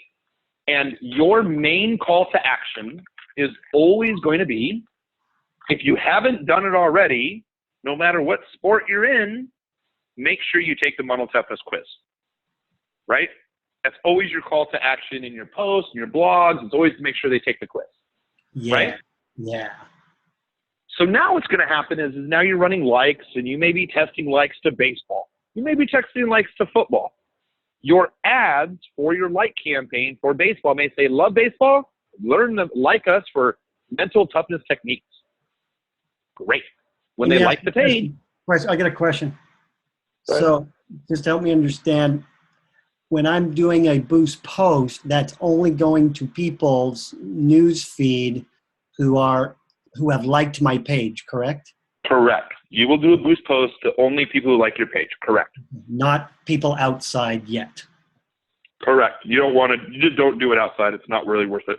All right. Awesome. It's kind of a much more complicated strategy, but yeah, not worth that right now for you. Well, we need to stay simple here for me. Yep. They're really simple. All right, good. Because what's going to happen is when you do, so you're going to attract people in, let's say, from baseball and football, right? I'm just using those two examples. Yep. You're going to run ads and say, do you love to play baseball? Like us for mental toughness tips, right? Yep. They're going to come over to your page, and they see a lot of general mental toughness information. Yep. Great. When you do your boost post, you're going to do the boost post and just target it just to your fans. Your boost post is going to have to be general, talking about mental toughness for any sport. Oh, and if you haven't already done so, make sure you take the quiz. Yeah. Makes sense. Right? Yep. We got all that running. Yep. Now, the next thing that we're going to want to do is you're going to want to split test out your avatar a little bit and see what's most profitable, right? So what we're going to do is we're going to run inside of Ads Manager, we're going to run a website clicks campaign where you are going to be able, or your assistant will put in a URL, directly to a landing page. We're going to talk about the landing page in a second. And they are going to tell Facebook, run website clicks to this website. Okay? And that's the quiz we're talking about. You're a little step ahead of me. Oh, okay. Okay? So let's say we're going to target baseball adult athletes. Okay? We're going to target those for the avatar, and we're going to target them to a landing page. As we went over before earlier, we want to make sure we're 100% congruent. So if you're targeting baseball on mental toughness for website clicks, when they click on the website, it should go to a website page that talks about baseball mental toughness. Now, I don't know if that's a video with you or a blog post. Okay. But when they click on the ad, it goes to a website, and what I envision is, for me, it's easy to do videos. So I always say videos. I right? can do videos. And yeah, then, I do videos. And then, okay, great. Do a 2-minute video, and then underneath it, have a blog, some additional information. So it's just not a video and an opt-in. Yep. You want to have, so it would be something like this. And again, I'm making this up. Hi, my name is Craig. I talk about mental toughness, especially for adult athletes.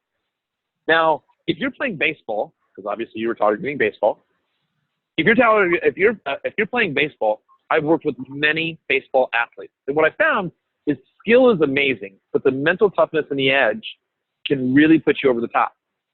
I've created a survey around mental toughness in baseball that has had proven results for many of the people that I've worked with.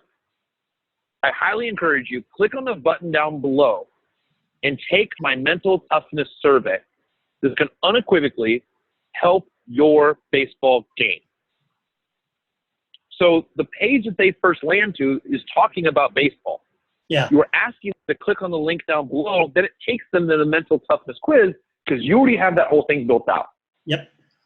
All you're doing is what we say is you're putting a bridge page together. Yeah, I understand that. Yeah, these Right? people we're talking about, are these people my like people that have liked my page or outside? Are we still talking about just like people and baseball?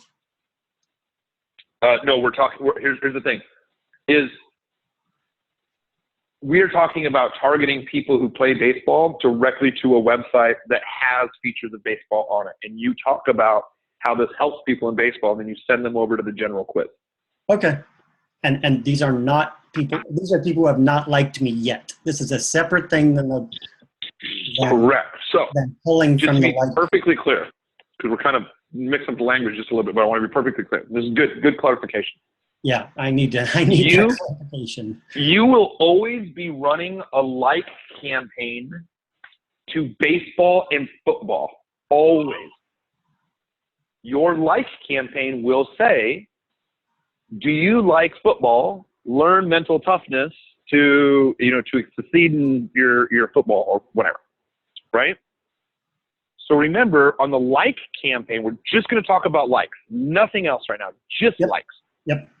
You have to target baseball and football, but you are bringing them to a page that is very neutral to all sports. You are talking about mental toughness on your page, not necessarily individual sports, because we're leading them into a thick funnel.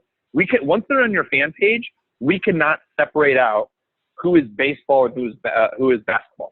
Or baseball or football. We just can't. Got it. I didn't know that.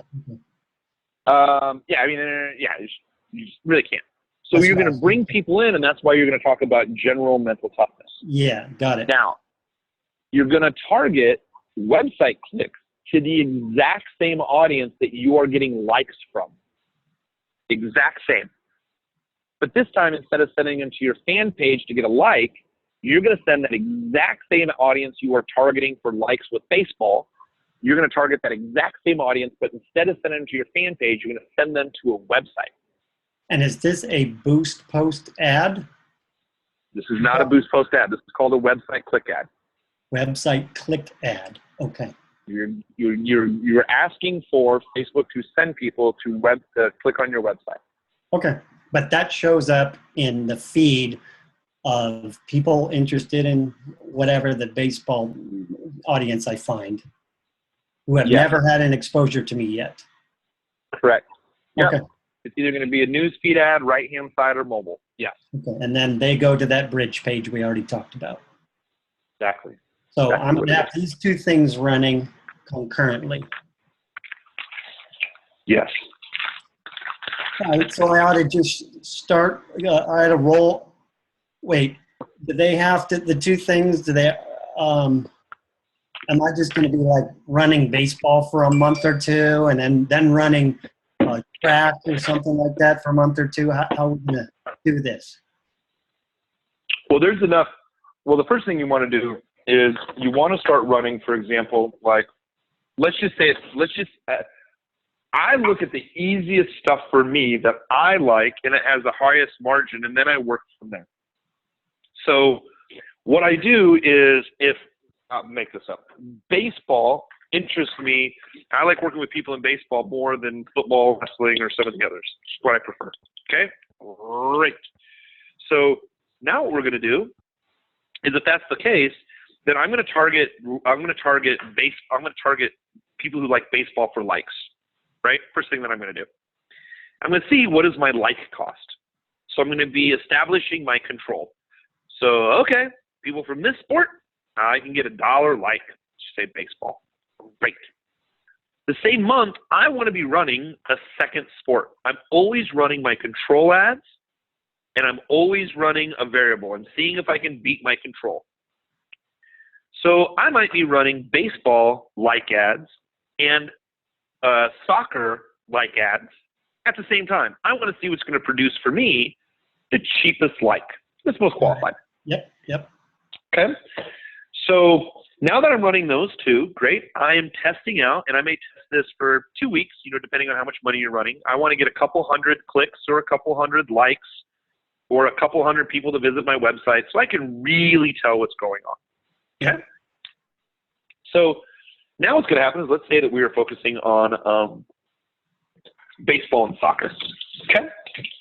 So we're focusing on baseball and soccer. Now that we're running the likes for the baseball and soccer, and I see what costs are coming in, now I'm going to run website clicks to a baseball site and website clicks to a soccer site. Just a bridge page, just to be clear.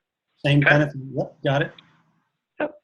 And over the course of 2 or 3 weeks, I'm going to start to find out by testing different creatives. I'm going to find out, okay, where do I get more responses for my likes?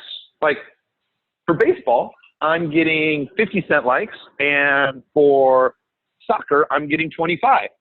Half the cost. Still not bad likes, but half the cost. Interesting. And then you go to look at your landing page. And you're like, well, my landing page, my bridge page,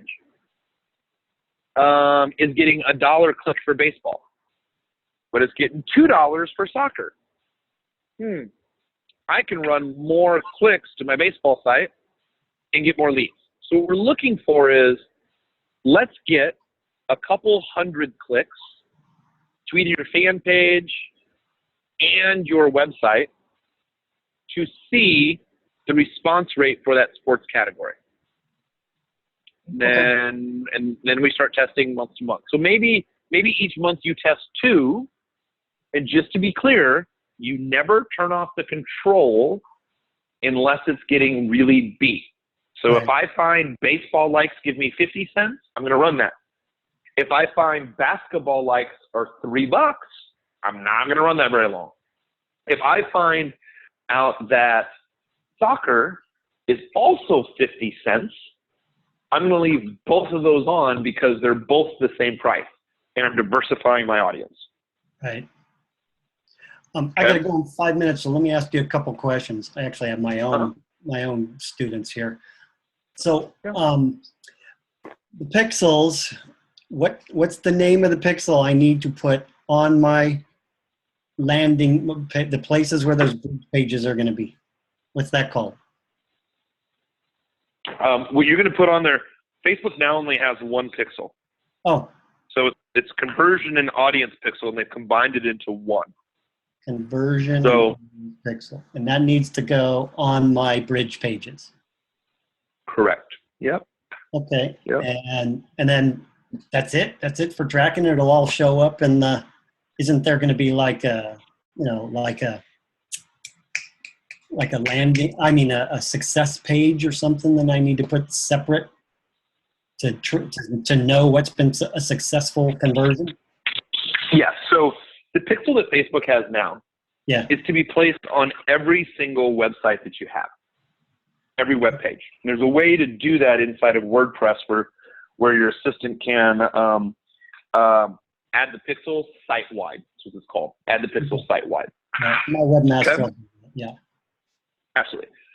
Now, each thank you page, thank you for opting in or thank you for buying, each one of those pages will have a Facebook pixel. There's a little bit of additional code.